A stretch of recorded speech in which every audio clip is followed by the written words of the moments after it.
Bangladesh cricket বোর্ডের নিজস্ব আত্মবিশ্বাস নাই। একটা সিরিজ চলা অবস্থায় দুর্জয়কে অফ করে আমি ক্যাপ্টেন সিরিজ।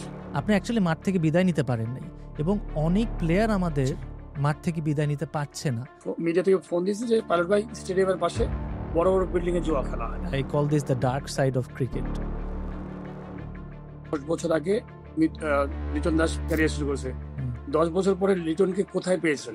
অনেক প্রতিভাবান খেলোয়াড় যেরকম সাব্বির রহমান এরা ঝরে পড়েছে। আর কোনো প্লেয়ার বেড়ে ওঠে না যে মাশরাফিদের চেয়ে বড় প্লেয়ার হয়ে বেড়াবে, সাকিবের চেয়ে বড় প্লেয়ার হয়ে বেড়াবে। বুলবুল ভাই অনেক এক্সপিরিয়েন্স একজন লোক, তামিম অনেক এক্সপিরিয়েন্স একজন খেলোয়াড়। শুধু একজন রাজা থাকলে হবে না, রাজার সাথে আমার কাছে মনে হয় মন্ত্রীগুলো খুব ইম্পর্টেন্ট। যে আমাদের যারা সিলেকশনে থাকেন গার্ডস খুবই কম, হাতে কোনো 4-5 জনকে ডিসিশন দিতেন, বাদ বাকি আমার ধারণা এই 17-18-20 জনে ছিলেন। ইয়েস স্যার, হ্যাঁ স্যার। যখন ফুটবল খেলছে হামজা আসছে তখনও কিন্তু বাংলাদেশে এক হয়েছে। সমস্ত মানুষ হামজার দিকে তাকা আছে, কিছু একটা করবে। জিতা ম্যাচ আপনি হেরে আছেন, পাকিস্তানের সাথে ম্যাচ মুলতানে খেলছেন, আমরা সবাই মিলে খুব কষ্ট পেয়েছি, ড্রেসিং রুমে সবাই কান্নাকাটি করেছি। আমরা নিজেরা যতক্ষণ পর্যন্ত ভালো না হবো দেশ ততদিন পর্যন্ত ভালো হবে না। Welcome back to another episode of Chili Flake Studio. I'm Ifaz and I've got Oyon alongside. If you haven't done so already, please give us a follow on our socials. Today we've got a very special guest. He's one of the former captains of the Bangladesh national cricket teams. He's got over 200 dismissals behind the stumps. He's one of the finest wicketkeepers Bangladesh has ever produced.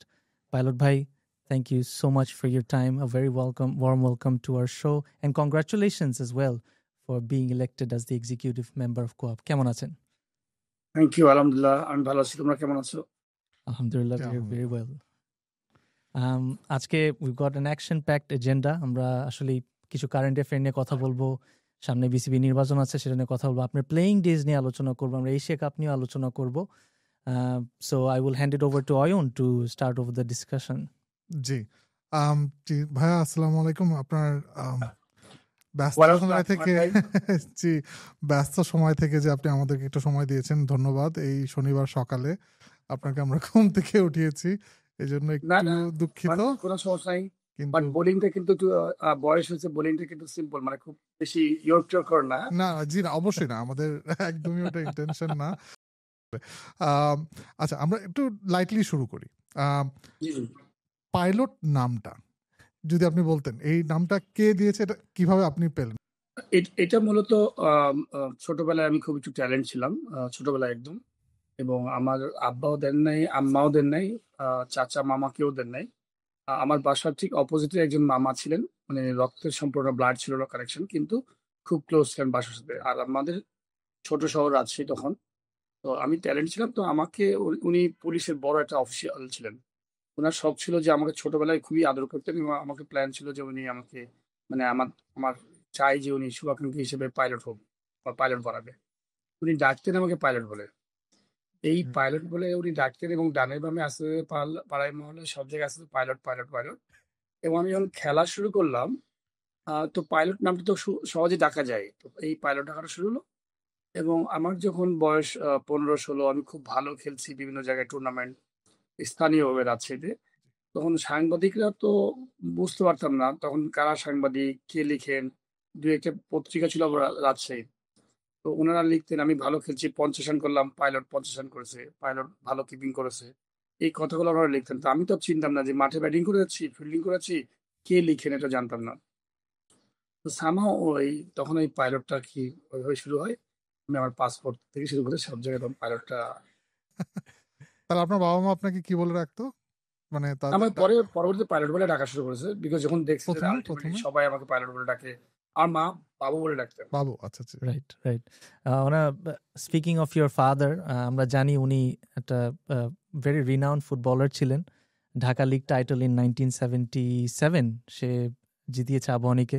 আপনার বাবার সম্বন্ধে যদি কিছু বলতেন, তার football career এবং আপনি কিভাবে ক্রিকেটে ট্রান্সফর্ম করলেন, ফুটবলে কেন আপনি ফুটবল ক্যারিয়ারটা কেন পার্সু করলেন, অথবা আপনি কি চেষ্টা করেছিলেন নাকি ফুটবল পার্সু করতে প্রফেশনালি? না, বেসিক্যালি আমাদের ফ্যামিলিটা, তুমি ভালো বলছো ফার্স্ট, আমাদের ফ্যামিলিটা ছিল স্পোর্টস ফ্যামিলি। আমার আব্বার আর 7 ভাই 2 বোন। 7 ভাই কিন্তু খুব ভালো ফুটবল খেলতেন, রাজশাহী জেলা হয়ে ফুটবল খেলেছেন একটা জেলায়। আব্বা ওখান থেকে, এবং আরো 2 চাচা তারা ঢাকায় খেলতেন ফুটবল। এবং আব্বা বিশেষ করে খুব ভালো ফুটবল খেলতেন। আমি দেখার সুযোগ হয় নাই, অল্প অল্প দেখেছি। আব্বা মোহামেডানে 10 বছর, আবহাওয়াতে 5 বছর এবং তার আগেও 5 বছর অন্য টিমে খেলছে। 20 বছর ঢাকাতে লিগ খেলেছে। এবং আমি বলি না, আমাদের ওই সময়টা 30-40 বছর আগে আমার মনে আছে যে স্পোর্টস এর একটা সুন্দর এনভায়রনমেন্ট ছিল গোটা বাংলাদেশেই। বাড়ির পাশে মাঠ থাকতো, অনেক মাঠ ছিল। এখন তো অনেক ঘনবসতি হয়ে গেছে। বিল্ডিং হয়ে গেছে, মাঠগুলো সব পার্কগুলো বন্ধ হয়ে গেছে। তো আমরা অল স্পোর্টস ছিলাম। আমি ব্যাডমিন্টন ভালো খেলতাম, ফুটবল ভালো খেলতাম। এমনকি রাঁচি আন্ডার 16 টিমে ফুটবলের সুযোগ পেয়েছিলাম। তো ফুটবলও খেলতাম সব টাইপের। ব্যাডমিন্টন, তোমার শীতের সময় আসলে পাটায় ব্যাডমিন্টন খেলতাম। আম তারপরে তোমার আরো অনেক টাইপের খেলা খেলেছি। সব মানে ছোটবেলায় যত ধরনের খেলা আছে সব স্পোর্টস খেলতাম এবং মোটামুটি ভালো করতাম। তো এই খেলতে ফুটবলে যখন আমি সুযোগ পেয়ে গেলাম আন্ডার 16 এ এবং ক্রিকেটও ভালো খেলছি। আমি ওই লোকাল টুর্নামেন্টে খুব ভালো খেলছিলাম ক্রিকেট। তো আমাকে আ বিদেশি ২ জন প্লেয়ার শ্রীলঙ্কান গামাগি এবং গুরুকে। গামাগি পরবর্তীতে শ্রীলঙ্কা টিমেও কিন্তু খেলছে ২-১ টা ম্যাচ, ইন্টারন্যাশনাল ম্যাচ খেলছেন। তো আমার আরকি গামাগি তখন আরকি এবং গুরুকে আমার রাজশাহীতে খেলা দেখছে। আমার এগেইনস্ট এ ২ টা না ৩ টা ম্যাচ খেলছে। খেলে দেখছে যে আমি ভালো খেলি।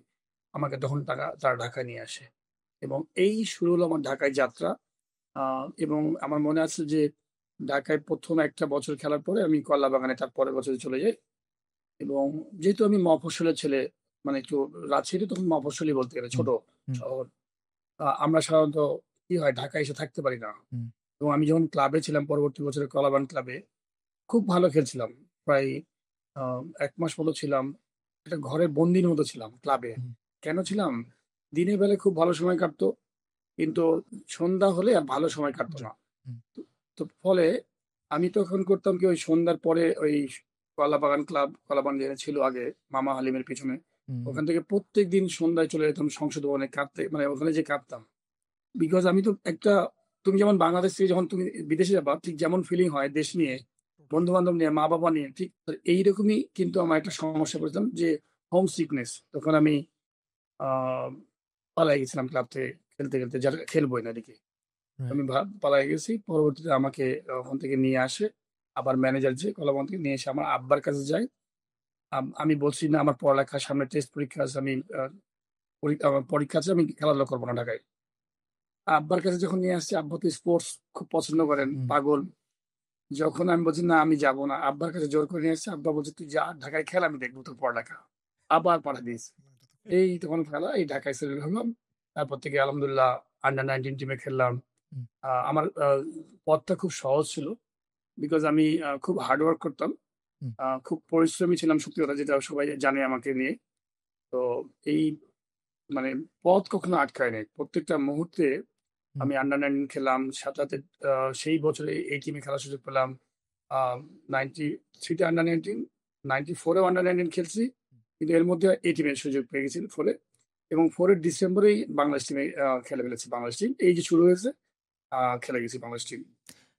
এন্ড আপনি যদি আরেকটু বলতেন যে আরো কি ধরনের চ্যালেঞ্জ আপনি হয়তো ফেস করেছেন in your early days of your playing career? ঠিক ওই সময়টা এরকম ধরেন আপনি তো শেয়ার করলেন আপনার রাজশাহী থেকে ঢাকা শিফট করলেন। You had a lot of struggles. But ধরেন in terms of we know that cricket is obviously not a কি বলবো? It's an expensive sport.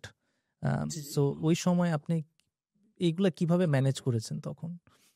আ খুব একটা অন্যান্য ফ্যামিলির ছেলেদের যেমন প্রবলেম হয়, আমার তেমন হয় না। বিকজ হুম, আমার স্পোর্টস এর ফ্যামিলি তো। চাচা, চাচাতো ভাই, কাজিন যারা আছে সবাই আমরা খেলাধুলার সাথে পাগল ছিলাম। আর যখনই আমি ওই যে আন্ডার 19 এ খেলা শুরু করলাম, আন্ডার 16 এ রাজশাহী টিমে আন্ডার 19 এ খেলেছি। আ বাসা থেকে, এলাকা থেকে সবাই কিন্তু আমাকে সাপোর্ট করা শুরু করেছে এবং কখনোই আটকাই ছিলাম না। পজিটিভ ভাবে আমি সবসময় দেখব যে হ্যাঁ, অনেক আ ট্রাভেল করেছি এই সময়ে। প্রচুর খেলা খেলছি। আমার মনে আছে যে আ ফ্যামিলি থেকে কোনো প্রবলেম ছিল না। ফ্যামিলি সবসময় সাপোর্ট দিয়ে গেছে। এলাকার মানুষ সাপোর্ট দিয়ে গেছে। প্রবলেম ছিল তখন ট্রান্সপোর্ট খুব খারাপ ছিল। ওই সময়ে আমার মনে আছে যে ঢাকায় খেলা, আবার রাজশাহীতে খেলতে গেছি। ঢাকা থেকে একদিনের ছুটি নিয়ে রাজশাহীতে খেলা আছে। তো আমার মনে আছে যে বাসে করে রওনা দিয়েছি। আ বাস মিস করেছি। মানে মিস করেছি কি, রাত ১২ টার সময় আসছি। শীতের সময় কনকনা শীত, ঠান্ডা, আরিচা ঘাট। তখন ৮ থেকে ১০ ঘন্টা ১২ ঘন্টা লাগতো। এসে দেখি আরিচা ঘাটে এসে দেখি যে আম ফেরি বন্ধ আর নাই। লাস্ট মিনিট পিছিয়ে গেল। এই 10-15 হাত দূরে দেখি ফেরি চলে যাচ্ছে। এই যে আটকে গেলাম, থেকে গেছি। ভোর রাত্রে, তখন তো টাকা পয়সা ছিল না, মানে বেসিক্যালি মানে বয়স কম, আর ঢাকায় অল্প অল্প খেলছি, তখন অত বেশি খরচ করা যায় না, ছাত্রদের মতো অবস্থা। তো এই পাশেই ওখানে এক জায়গায় মানে রান্না বান্না করে রাত্রিবেলা, থাকে না মানে ঘাটে, ওই আগুনে পোয়াচ্ছি রাতের মধ্যে, পাশে ব্যাগ রেখে। আবার সকাল 6টা হয়েছে, ট্রাকের ফেরি যাচ্ছে, মানে ট্রাক, ওই যে গরু টরু যায় এরকম কিছু, ট্রাকের ফেরি, ওই ব্যাক করছে ট্রাকের ফেরি, মানে ট্রাকে করে গরু ঢাকায় আসছিল, ওইটা ব্যাক করছে। আবার ওর উঠছি, উঠে ওই পারে পার হয়েছে, ওই ট্রাকের করে আবার রাজশাহী চলে গেছে খেলা ধরার জন্য। যে সকাল 9টা থেকে খেলা আছে, ওই খেলাটা ধরতেই হবে, নাহলে তো তারাও কষ্ট পাবে, আমাদেরও খেলাটা হবে না। ইটস অ্যামেজিং, কারণ মানে খেলার জন্য কিন্তু একটা প্রিপারেশনও লাগে, মেন্টাল প্রিপারেশন। জার্নি জি জি। করছেন, আবার ওইখানে পারফর্ম করছেন, মানে it must have been very difficult to actually manage all this, মানে সেই সময়। না, কিন্তু ওই সময় আসলে মনে হতো না যে জার্নিটা করেছি, মনে হতো না, বিকজ আমি তো শুধু মাঠ দেখছি, মানে আমার তো আর পিছনে, হ্যাঁ কষ্ট হয়েছে, ওই সময় এনার্জি ছিল, বুঝি নাই, বাট এখন ফিল করি যে আসলে কি টাফ টাইম পার করেছি। হ্যাঁ, ট্রাকের, মানে শীতের মধ্যে ট্রাকের মধ্যে বসে গেছি, তাহলে বোঝো। তো এটা মানে এরকম ক্রিকেট অনেকবার, এরকম অনেকবার যে মানে ঢাকাতে খেলে টেলে আবার রওনা দিয়েছি রাজশাহীতে খেলার জন্য পরের দিন, আর এটা তখন জার্নি আপনার ভালোবাসা, ক্রিকেটের প্রতি ভালোবাসার জন্য হয়তো এই কষ্টগুলোকে কষ্ট মনে হয়নি আর কি এগুলো। ট্রু। আমার কাছে মনে হয় যে যে জিনিসটা আমরা করি, এটা সবার জন্য আমার মনে হয় খুব ইম্পর্টেন্ট, যে যে জিনিসটা আমার ইচ্ছা করার, সেটাকে নিয়ে যদি আমি খুব এনজয় করি, কষ্টগুলোকে আসলে কষ্ট মনে হবে না। আমি যদি 24 ঘন্টার মধ্যে যদি 20 ঘন্টাও যদি জেগে থাকি, এবং সেটা যদি খুব এনজয় করি, আমার মনে হয় যে কষ্ট করার কথা না। তো ওই লাইফটা আমি খুব এনজয় করেছি, প্লেইং লাইফটা। যখন আমি বড় হচ্ছি, প্রত্যেকটা মুহূর্তে, এবং এখনো তাই, আমি ওটা আমার প্র্যাকটিস। কখনো কখনো প্রত্যেকটা মানুষেরই কিন্তু কখনো কখনো খারাপ সময় যাবে, ডাল টাইম যাবে। আহ তো মনে হয় যে ওই খারাপ সময়টা সবচেয়ে বেশি এনজয় করতে হবে, কত রিল্যাক্স থাকা যায়। ভাবতে হবে যে ওই সময়টা আমার, এটা আমার একটা থিঙ্কিং টাইম। আমি করোনার সময় যখন কোভিড হয়েছে, তখন কিন্তু মানুষজন অনেকেই খুব বিষণ্ণতায় চলে গেছে, ঘর বাড়ি বিভিন্ন জায়গায় লকডাউনে চলে গেছে। আমি কিন্তু কখনোই করোনার ওই সময়টাতে অ্যাজ এ মানে পার্সন হিসেবে আমি কিন্তু সবসময় চিন্তা করছি, এটা একটা ন্যাচারাল থিঙ্কিং টাইম, যে আপনি এই সময়টা হয়তো বাইরে যেতে পারবেন না, কিন্তু আপনাকে রিয়েলাইজেশন করা, আপনি কি করবেন, কি করা উচিত, থিঙ্কিং প্ল্যান আপনি থাকে না। এরকম দেখবেন যে অনেক সময় দেখবেন যে আপনি ফিজিক্যালি অসুস্থ হবেন, আপনি ফিজিক্যালি হয়তো পা ভেঙে গেছে, হাত ভেঙে গেছে, আপনি কর্মসংস্থানে যেতে পারছেন না। সামটাইম আপনার মনে হয় যে এটা রিয়েলাইজেশনের জন্য আপনাকে আল্লাহ তালা দিয়েছে, যে আপনি ওই 7 দিন আপনি চুপচাপ রিল্যাক্স থাকেন, রিয়েলাইজ করেন কারা কারা আপনার ভালো বন্ধু, কারা কারা ভালো, কোন কোন জায়গায় আপনি অপরচুনিটি আছে, কোন কাজ মিস করেছেন। এই সুন্দর, অনেক সময় আমরা শুধু দৌড়াতে থাকি, অনেক সময় ভাবার সময় থাকে না। কিছু কিছু সময় থাকে যেগুলো ভাবার জন্য, পজিটিভ ভাবে দেখলে ভালো। না, খুব সুন্দর বলেছেন এটা। এই আমার এখন একটা প্রশ্ন, সেটা একটু ইতিহাসের পাতা থেকে। সময়টা 1997 আইসিসির যেটা ট্রফি, যেটা আমরা আমাদের ওয়ার্ল্ড কাপে ঢোকার চান্স করে দিল, যেটাকে আপনাকে বলা যায় যে তারকা খ্যাতি এরপর থেকেই। ওটা আপনি না থাকলে হয়তো আমরা জিততেই পারতাম না, আপনি ওখানে না থাকলে। তো এই যে আপনি যদি আমাদেরকে বলেন যে ওই সময়টা আপনি যখন বাংলাদেশ দলের সাথে ছিলেন, কতটা ইম্পর্টেন্ট ছিল আমাদের একদম ফাইনালটা জেতাটাও? আমি আমি আসলে একটু অন্য টাইপের মানুষ।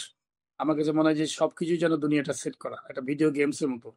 আমরা তো সবাই বিভিন্ন ধর্মের মানুষ, এক একজন এক এক ধর্মের মানুষ, বাট আমি মনে করি যে পুরো একটা গেমস, সব সাজানো আছে, বানানো আছে। তো আমার মনে হয় যে আমি, আপনি আমাকে বলেছেন যে আমি থাকলে আমার জন্য হয়েছে। আমি এটা আসলে আমার জন্য ভাবি না কখনো। আমি মনে করি যে হয়তো আমাকে অপরচুনিটি দিয়েছিল আল্লাহ তালা আমাকে, যে ওই ওই সময়টাতে আমাকে দিয়েই হয়তো হয়েছে। যে হয়তো অন্য অন্য কেউ হয়তো থাকতে পারতো, তার মাধ্যমে হয়তো হতে পারতো। বাট আমি লাকি যে আমি আমি আমি সুযোগ পেয়েছিলাম কাজ করার। ওইভাবে দেখি, বাট এটা আমার একার পক্ষেও সম্ভব না। আমাদের দল খুব ভালো খেলেছিল, আমার কাছে মনে হয় সবার। হ্যাঁ, ওটা 6 ইম্পর্টেন্ট 6 ছিল। আম, তো এই 6টা আসার জন্য তো আমার বোলার বা ব্যাটসম্যান অন্য জন্য আমাকে হেল্প করেছে, এই 6-এর কাছাকাছি আসতে। এই 6 বলে 11, এমন তো হতে পারতো যে 6 বলে 40 রান লাগবে। তো কন্ট্রিবিউশনটা তো যদি সবাইকে নিয়ে ধরা উচিত আমার কাছে মনে হয়, যেহেতু টিম গেম। তো সরি, আমার কাছে মনে হয় যে বাংলাদেশের বেস্ট অ্যাচিভমেন্ট ছিল হচ্ছে এইটা 97। এবং কেন আমি বলবো, এমন একটা জায়গায় আমরা চলে গেছি, এই জায়গাতে কিন্তু এখন আর পিছিয়ে টাকা আবার কিছু নাই। টেস্ট খেলবেন, ওয়ান ডে খেলবেন, কিছু কিছু ভালো ভালো প্লেয়ার আসবে, যাবে। কিন্তু আমরা কখনোই কিন্তু পাস করতে পারছিলাম না। হুম। এই লেভেলে আসার জন্য পাস করতে পারছিলাম না। এর আগেও কিন্তু আমাদের সিনিয়র ভাইরা অনেক ট্রাই করেছেন। আ যারা আমাদের মানে একদম গার্ডিয়ান যারা, হুম। যারা আমাদের কালচারটাকে ধরে রেখেছিলেন ক্রিকেটের, হুম। যাদের মাধ্যমে আমরা আসছি পরবর্তীতে। তো তারা আমার মনে হয় যে অপরচুনিটিটা ক্রিয়েট করে দিয়েছেন। ওনারা অনেকবার ট্রাই করেছেন, হয়তো পারে নাই। 97 এ এসে ওই দরজাটা খুলছে। এবং পরবর্তী সময়ে তো আপনি জানেন যে কি জনপ্রিয় হয়ে গেছে খেলা। তবে একটা একটা ওই দরজা খোলাটা খুব দরকার ছিল। হুম, হুম। মানে ওই ডোরটা ওপেন হওয়ার জন্য।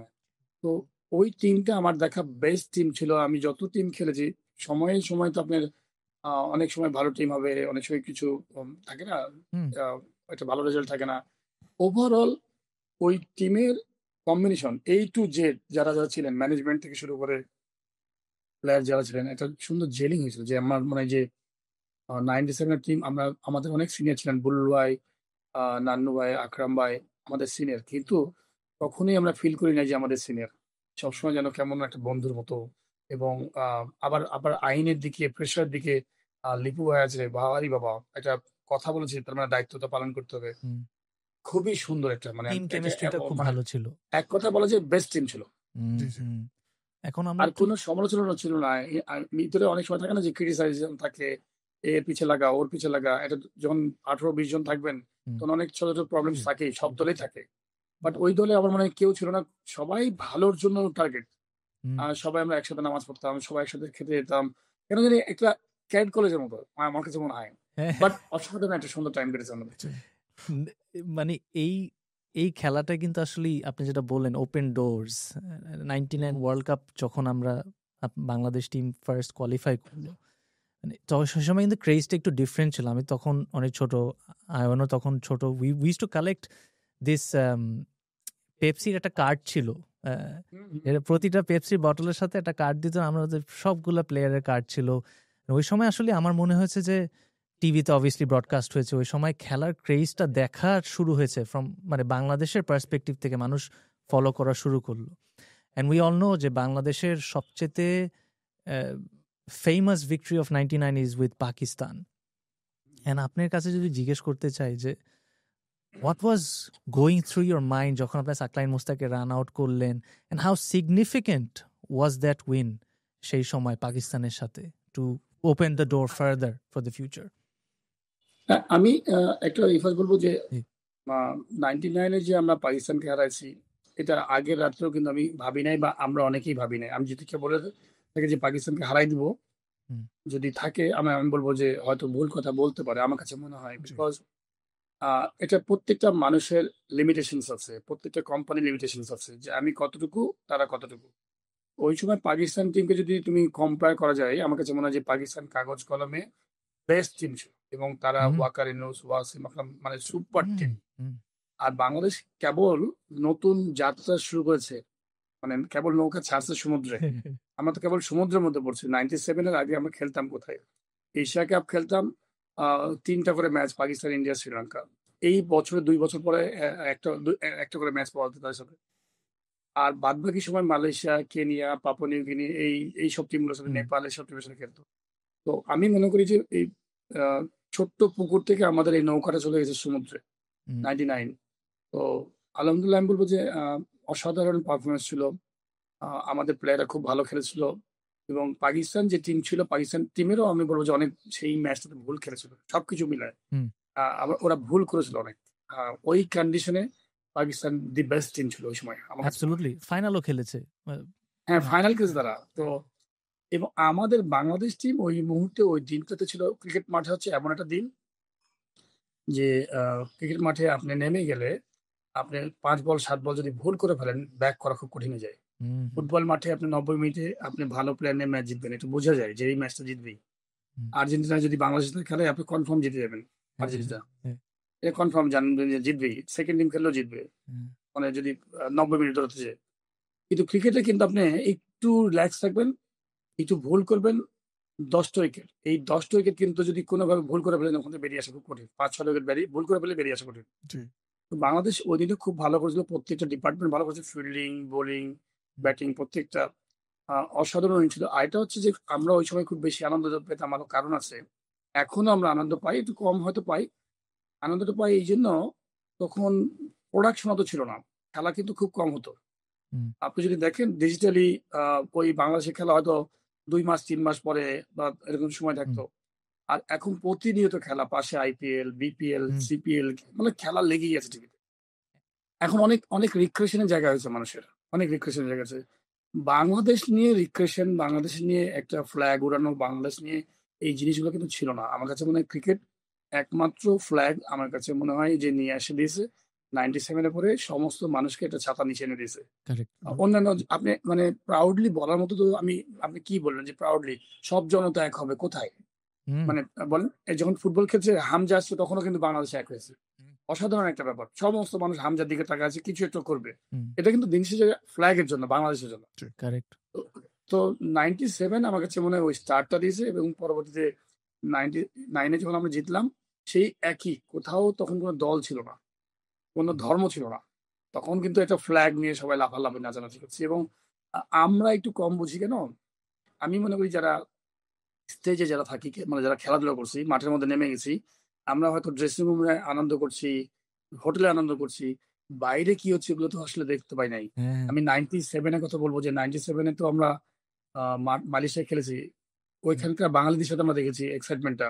হুম। আসছি বাংলাদেশেও দেখেছি। কিন্তু এই যে রং-টং খেলাখেলি হইছে, আমরা কিছু দেখার সুযোগ হয় নাই। কিন্তু শুধু শুনেছি, ছবিতে দেখেছি, পুরা ঢাকা শহর নাকি রং খেলা আমি হইছে। আমি আপনাকে আমার পার্সোনাল একটা এক্সপেরিয়েন্স বলি। হ্যাঁ, মানে আমরা যখন খেলা তখন তো রাত বাংলাদেশে, জি, জি, জি। একটু লেট নাইট। তা আমি আমার মামাদের সাথে গাড়িতে উঠে গেলাম। আমরা লিটারেলি গাড়িতে হর্ন দিয়ে পুরা পাড়াকে উঠাই দিলাম। মানে এবং সবাই জাগা ছিল, সবাই খেলা দেখেছে ওই পাকিস্তানের সাথে আমরা যখন জিতেছি। ইট ওয়াজ ফ্যান্টাস্টিক। এবং সেখান থেকে যখন 2000 সালে আমরা টেস্ট স্ট্যাটাস পেলাম, first of all it was a massive achievement for Bangladesh তো এগেন। মানে একে ধাপে ধাপে অনেকগুলো অ্যাচিভমেন্ট একসাথে। হুম, বাট এখন যখন আপনি লুক ব্যাক করেন, আপনার কি মনে হচ্ছে আমরা একটু আর্লি পেয়েছি? Did we have the infrastructure to support this at that point? আপনার কি মনে হয়? আমার মনে হয় আমরা যে সময়টা পেয়েছি পারফেক্ট টাইমে পেয়েছি। কিন্তু সাথে, সাথে নিজেকে বড় হতে হবে। হুম, আমরা খুব লাকি যে আমরা 99 এ ওয়ার্ল্ড কাপ, 2000 সালে টেস্ট স্ট্যাটাস পেয়ে গেলাম। হুম, টেস্ট খেললাম। দেখেন আমার কাছে মনে হয় যে 2000 সালে কিন্তু আমরা ১ম ম্যাচে বুলুল ভাই কিন্তু সেঞ্চুরি করে দেখাইছে যে আমরা পারবো। জি। হুম, একটা প্লেয়ার টেস্ট ম্যাচে 140 প্লাস রান করা কিন্তু এত সহজ না ১ম ম্যাচেই। হ্যাঁ, তার absolutely. মানে আমাদের ওই সময়ও কিন্তু ক্যালিবার ছিল। প্রবলেম ছিল আমাদের মেন্টালি প্রবলেম। হুম, বিকজ আপনি ধরেন সাপোজ এত ছোট্ট একটা জায়গাতে পারফর্ম করে অভ্যস্ত আর বড় জায়গায় পারফর্ম করবেন, মেন্টাল প্রেশার থেকে বড়রা কিন্তু ওই জায়গাতে খুব সহজে খেলবে। আপনি প্রিমিয়ার লিগ খেলেন, ইংলিশ প্রিমিয়ার লিগ খেলেন। তো ইংলিশ প্রিমিয়ার লিগের প্লেয়ার যখন থার্ড ডিভিশন খেলা খেলতে হবে ওর কাছে কিন্তু মেন্টালি খুবই রিল্যাক্স থাকবে। হুম, তো আপনি যখন আবার থার্ড ডিভিশনের প্লেয়ারটা যখন মানে একদম প্রিমিয়ার লিগ খেলবে, সে কিন্তু ও ফিটনেস, টেকনিক্যাল সবই সাউন্ড। কিন্তু একটা মেন্টাল প্রেশার থাকবে ১ম থেকেই, মানে অপোনেন্ট তো এরকম বড়, বড় প্লেয়ার সব। তো ঠিক আমাদের যেটা হয়েছে কি, আমার কাছে মনে হয় যে আমরা যেভাবে বেড়ে ওঠার মানে আ ক্রিকেট খেলছে, ওই সময় তো আপনাকে সারভাইভ করার টাইম ছিল। কি করে বড়, বড় টিম। আমাদের তখন কিন্তু ডিপ্লোমেসিটা বসতো না আমাদের ম্যানেজমেন্ট। আমার কাছে মনে হয়েছে যে হুম, ওই সময় আমরা ২০০০ সালে স্ট্যাটাস পাওয়ার পরেই প্রচুর পরিমাণ অ্যাওয়ে ম্যাচ খেলেছি। হুম, New Zealand, South Africa, Australia, England, match পেয়েছি, ম্যাচ খেলে ফেলেছি। হুম, আপনাকে তো আসলে অর্গানাইজাররাও তো আমাদের আসলে এক্সপার্ট ছিল না। বিকজ আমাদের তো আইডিয়া কম ছিল। আমি তো তাদেরকে দোষারোপও করব না। ওই সময় তো অ্যাওয়ে ম্যাচ না খেলে, বিকজ আপনি যখন যত বেশি অ্যাওয়ে ম্যাচ খেলবেন, তখন ঘাসের উইকেটে খেলছেন, বল সুইং করছে, বাউন্স উইকেট এইসব জায়গায় খেলতে, খেলতে আপনি যখন পারফরম্যান্স যখন আসলে খারাপ হয়ে যাচ্ছে টিমের, ব্যাকআপ তো প্লেয়ার নাই ওরকম কোয়ালিটি আপনার। আপনি নিজের প্লেয়াররা যখন পারফরম্যান্স খারাপ করতে, করতে যখন ব্যাক ডাউন হয়ে গেছে, একদম ওয়ালে যখন পিঠ থেকে গেছে, তখন কিন্তু আল্টিমেটলি আপনি পারফর্ম করার মতো আর প্লেয়ার পাচ্ছেন না খুঁজে। correct. ওইখানে একটু সংখ্যাটা কমানো হচ্ছিল ম্যাচের যে আ ২ মাসে ৩ মাসে সিরিজ খেলবো একটা, আবার একটু পরে খেলবো। তখন এত ঘন খেলেছি যে আপনার আমি বললাম না যে আমার মোটরসাইকেল দৌড়ানোর স্পিড আছে ১০০, আপনি চালাচ্ছেন মোটরসাইকেল ২০০। তো হুম, ২০০ চালালে কি হবে? মোটরসাইকেল তো ডিস্টার্ব দিবেই। তো ওই সময় পারফরম্যান্স এর প্রবলেম হচ্ছিল। পরবর্তীতে আমার কাছে মনে হয় যে বেশ কিছু প্লেয়ার আসছিল। আশরাফুল খরিফ চমৎকার প্লেয়ার, আফতাব। কিন্তু এরাও আমাদের ডোমেস্টিক ক্রিকেটটা ভালো ছিল না। হয়তো ইন্টারন্যাশনাল ম্যাচে ভালো খেললেও খেলে ডোমেস্টিক এ যে একটু ভালো কোয়ালিটি থাকবে, ইমপ্রুভ করবে। তো সবকিছু মিলায় আমার কাছে মনে হয় আমাদের যে ২৫ বছর হয়েছে, আমি হ্যাপি না। ব্যক্তিগতভাবে আমি হ্যাপি না এই এই ইয়েতে মানে এই রাস্তাতে জার্নিতে। বিকজ আমার কাছে মনে হয় এখানে ৩টা থেকে ৪টা জেনারেশন চলে গেছে। আমাদেরকে হুম, বিট করে আকরাম ভাইদেরকে বিট করে আমরা আসছি। আমাদেরকে বিট করে মাশরাফি, হুম, সাকিব, তামিমরা আসছে। তাদেরকে যখন একটা গাছ লাগাবেন, ছোট গাছ, ১ বছরে একটু বড় হবে, ২ বছরে তার চেয়ে বড় হবে, ৩ বছরে তার চেয়ে বড় হবে। একটা সময় গিয়ে আর গাছ বাড়বে না। যেটা ইন্ডিয়া, অস্ট্রেলিয়া, ইংল্যান্ড, তখন শুধু গাছের শুধু ফল পাবেন কিন্তু গাছ আর বাড়বে না। কারেক্ট। আমাদের কিন্তু ঠিক ২০০০ সালের পরে আমরা কিন্তু কেবল একটা গাছ লাগাইছিলাম 97 এর পরে। এই আমাদেরকে বিট করে যেমন মাশরাফি আসলো, হুম, এরপরে আর কোনো প্লেয়ার আপনি আর বেড়ে ওঠে নাই যে মাশরাফিদের চেয়ে বড় প্লেয়ার হয়ে বেড়াবে, সাকিবের চেয়ে বড় প্লেয়ার হয়ে বেড়াবে, তামিমের চেয়ে, হুম, মাহমুদুল্লাহ, মুশফিক হুম, বিট করে আসে নাই।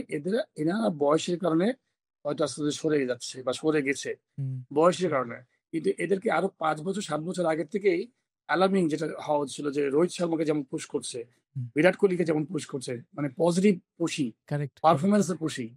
তো সেই গ্রোথটা আমার মনে নাই এবং আমি আসলে ওইভাবে দেখি না যে এখন আছে কিনা। বিকজ প্ল্যানিং ভালো না আমাদের। আমাদের দীর্ঘমেয়াদী পরিকল্পনা নাই। বাংলাদেশকে নিয়ে কিভাবে সাজাবো, কোথায়, কোথায় খেলা উচিত, স্ট্রাকচার কোথায় হবে। আমাদের যে যখন দল ক্ষমতা আসে সে তখন নিজের এলাকায় স্টেডিয়াম বানায়। হ্যাঁ, রং কনসেপ্ট। তো অ্যাবসলিউটলি। আমার মনে হয় যে স্টেডিয়াম, দেশটা হচ্ছে আমাদের সবার। হুম, আমাকে চিন্তা করতে হবে যে সমগ্র দেশকে নিয়ে ভাবতে হবে যে ভৌগোলিকভাবে ভাবতে হবে, তারপরে যুব সমাজকে নিয়ে ভাবতে হবে। সমস্ত কিছু ভেবে কোথায়, কোথায় আমাদের দারিদ্রতা আছে, কোথায়, কোথায় ইন্টারন্যাশনাল মাঠ হবে, কোথায় যা শুধুমাত্র মাঠই হবে। কোন, কোন জায়গায় শুধু মাঠ হবে। গ্যালারির দরকার নাই। হুম, সব জায়গায় গ্যালারির দরকার নাই। বিকজ সব জায়গায় তবে ৪০,০০০ দর্শক দরকার নাই তো। হুম, এত টাকা তো আমাদের নাই। তো ওই প্ল্যানিং গুলাই আমাদের নাই আসলে, সত্যি কথা আমার কাছে মনে হয়। হুম, হুম। না, ফ্যান্টাস্টিক। অ্যান্ড আরেকটা জিনিস সবসময় মাথায় চলেই আসে যে আফটার দ্য ইয়ার 2000, 2003 সালে Pakistan tour was probably the most heartbreaking as a fan, probably as a player for yourself. And সেই সময় a lot of die-hard Bangladesh cricket fans couldn't move away from that defeat. সেই match থেকে কি কোনো কিছু আছে আপনি শেয়ার করতে পারবেন আমাদের সাথে, যেটা would be 99 এর? না, তিন সালে 2003 এক উইকেটে হারলো। মুলতান টেস্ট ও পাকিস্তানের আচ্ছা, সাথে। ২০০৩ এর, সরি, আমি হ্যাঁ, ২০০৩ হ্যাঁ, এর। আ না, আমি আবার অবশ্য খুবই প্র্যাকটিক্যাল। দেখেন আমি আ একটা জিনিস খুব বিশ্বাস করি যে মাঠে হার্ড ওয়ার্ক করব। একটা কর্পোরেট লাইফের মতো। যাবো মাঠে 100% দিব। তারপরে রেজাল্ট আপনি কিন্তু দুজনেই কিন্তু দোয়া পড়ে বলেন, সত্যি কথা। দুজনেই ২ দলই কিন্তু দোয়া পড়ে। আ হ্যাঁ, যারা খেলতে যায়, মানে ইন্ডিয়ানরা ইন্ডিয়ানদের মতো চিন্তা করে, আমরা আমাদের মতো চিন্তা করি। প্রিপারেশন সবারই ভালো থাকে। কিন্তু সবাই তো জিতবে না। জিতবে তো একটা টিম। এট দ্য এন্ড আপনি কখনো ১ রানে হারবেন, ১ উইকেটে হারবেন, খুব ক্লোজ ম্যাচ হারবেন, একটুর জন্য হয়ে গেছে। আপনি নিউজিল্যান্ড যে ওয়ার্ল্ড কাপে মিস করলো, আম্পায়ার একটু ছোট্ট ভুলের জন্য। তো এটাকে এত মনে রাখলে হবে না। অ্যাজ এ প্লেয়ার প্রফেশনাল কাজ, আপনাকে নিজেকে ওই জায়গা থেকে কাজ করতে হবে। এবং হ্যাঁ, মন খারাপ হবেই। যেহেতু আমরা মানে মানুষ, মন খারাপ হবেই। ওই সময় মন খারাপ হয়েছে। আম্পায়ার ভুল করেছে। কিন্তু আপনি ওই ভুলটা তো আর পরের দিন তো শুধরাতে পারবেন না। তো যেটা চলে গেছে সেটা তো আসলে পাবো না। বাট আমরা আসলেই কষ্ট পেয়েছিলাম অনেক। মুলতান ম্যাচ খুব ক্লোজ ম্যাচ ছিল এবং আমার মনে আছে ফার্স্ট বোলার লাস্টে ছিল হচ্ছে খুব ভালো সাপোর্ট হয়েছিল ইনজামুল হককে। হুম, উম আহ, ব্যাটসম্যানটা ছিল হচ্ছে আমার খুব কাছের মানুষ ছিল, পেস বোলার পাকিস্তানের। আহ, সেই সময় লাস্ট পাকিস্তানের যে ব্যাটসম্যান আজকে থেকে গেছিল আর কি। যাই হোক, তো আমারও খেয়াল নেই। হ্যাঁ, হ্যাঁ, মানে আমার অমর ওমর গুল। না, ওমর গুল তো এটা কি নাম? হ্যাঁ, ওমর গুল থাকতে পারে। ওমর গুল আমার খেয়াল না, আসছে ওমর না। গুল তো অ্যাকচুয়ালি তখনও মনে হয় ডেবুই করে নাই না, মোস্টলি। না, করছে করেছে? ফার্স্ট বোলার হুম। একজন। আচ্ছা। তো একটা প্রশ্ন কিন্তু আমার আছে এখানে বলেন তো। হ্যাঁ, হ্যাঁ। এটা না, আমি ওটা বলছি যে হ্যাঁ টাফ টাইম মানে খুব কষ্ট পেয়েছি। কিন্তু ওটা নিয়ে পড়ে থাকিনি। আমি আসলে ওই পড়ে থাকা পছন্দ করি না। যেটা চলে গেছে, আমি 97 নিয়ে অনেকেই অহংকার করে বলে, আমাকে অনেক সময় বলে, "পাইলট ভাই 97 না থাকলে আপনার কি হতো?" আমি যা হয়ে গেছে হুম, ওটাকে আর দেখে লাভ নাই। সামনে কি আছে এটার জন্য জি ভাবতে হবে। আম্পায়ার মোহাম্মদ রফিক তো বেশ ভালো বল করছিল সে সময়। আম্পায়ার মোহাম্মদ রফিককে অতিরিক্ত আপিল করার জন্য মনে হয় একটা ওয়ার্নিং দিয়েছিল এবং অনেকে যেটা বলে সেটা হলো অনেক ক্লোজ কলেও এরপরে মোহাম্মদ রফিক আর আপিল করেনি, হয়তো আপিল করলে হয়তো আমাদের খেলাটা জিতে যাওয়া যেত। এটা কি আপনিও মনে করেন এটা সত্যি? না দেখেন, এই ছোট ছোট জিনিস অনেক সময় আপনি ম্যাচের মধ্যে দেখবেন যে কোনো ম্যাচে অনেক সময় দেখা গেলো যে হালকা 3 ক্যাচ লাগছে, বোলারও বুঝে নাই, উইকেট কিপারও বুঝে নাই, আর টেকনোলজির কারণে আপনি হয়তো দেখে ফেলছেন। তো ওই ফ্রিকশন অফ সেকেন্ডে আসলে প্লেয়ার অনেক সময় অনেক কিছু মিস করে যায়। আম, তো সবসময় তারা আপনি অ্যাপিল করবেন, একটু কনফিউজ থাকলে তো হয়তো অ্যাপিল করবেন না, বাট এটা হয়তো মিস্টেক হয়ে গেছে। বাট আমি মনে করি যে ভাগ্যে না থাকলে আপনি বললাম না যে ট্রাই তো আপনাকে করতেই হবে, কিন্তু হুম, ভাগ্যে হয়তো ছিল না। হুম, তার জন্য আমার কাছে মনে হয় যে থেমে থাকলে হবে না। ওটা কষ্ট টাইম ছিল আমাদের, আমি জানি।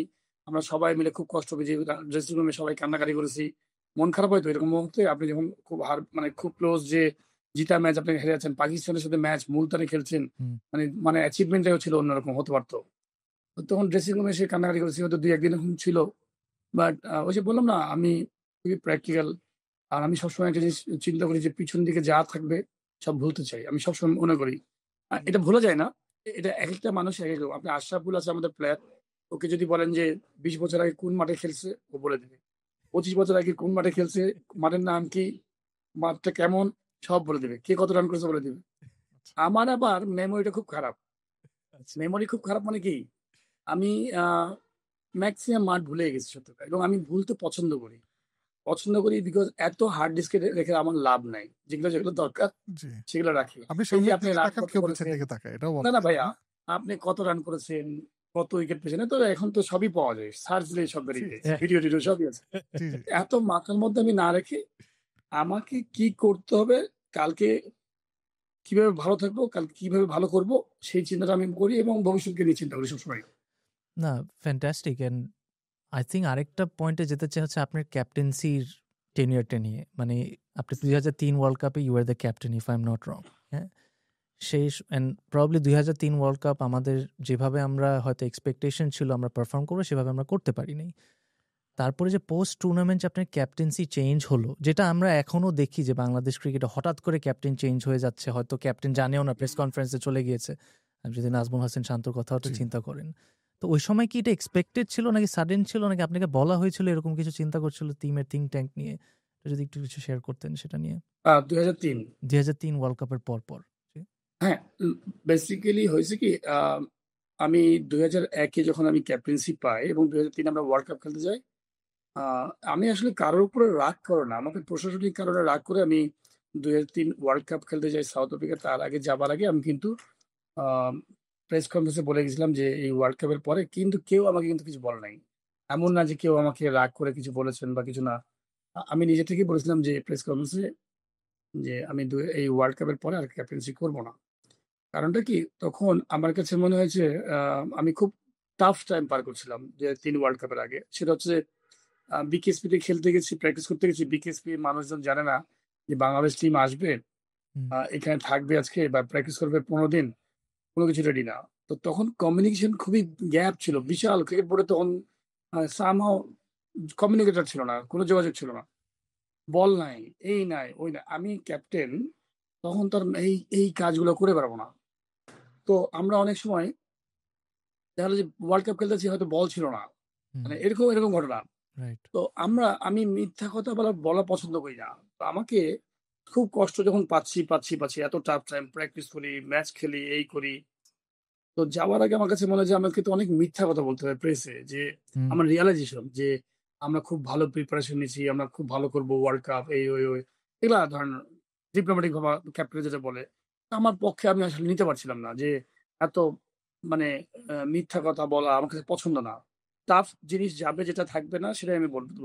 বাট এটা অনেক ডিপ্লোম্যাটিক ভাবে বলা উচিত। অনেক সময় আমি মনে করি অনেক ক্যাপ্টেনকে, অনেক কিছু যখন থাকবে না, দেশকে নিয়ে আপনি রিপ্রেজেন্ট করছেন, তখন কিন্তু আপনার দায়িত্ব আপনি কিভাবে নিজেকে ওইভাবে প্রমাণ করা যে না সব ঠিক আছে। বাট আমি একটু কিছুটা নিতে পারছিলাম। তো আমি যখন দিই, পরবর্তীতে 2003-এ যখন আমরা ওয়ার্ল্ড কাপে খুব খারাপ খেললাম, হুম, অনেক ইয়াং টিম ছিল আমার কাছে মনে হয়। আ আমরা কেউই ভালো করি নাই। আমরা কেনিয়ার সাথে হারি এবং আ কেনিয়ার আ সাথেও। কানাডার কাছে হারি। আ তখন আসলে কেনিয়া টিমটা অনেকে এখনো ভাবে, কেনিয়া টিম কিন্তু তখন কিন্তু অনেক ভালো টিম ছিল।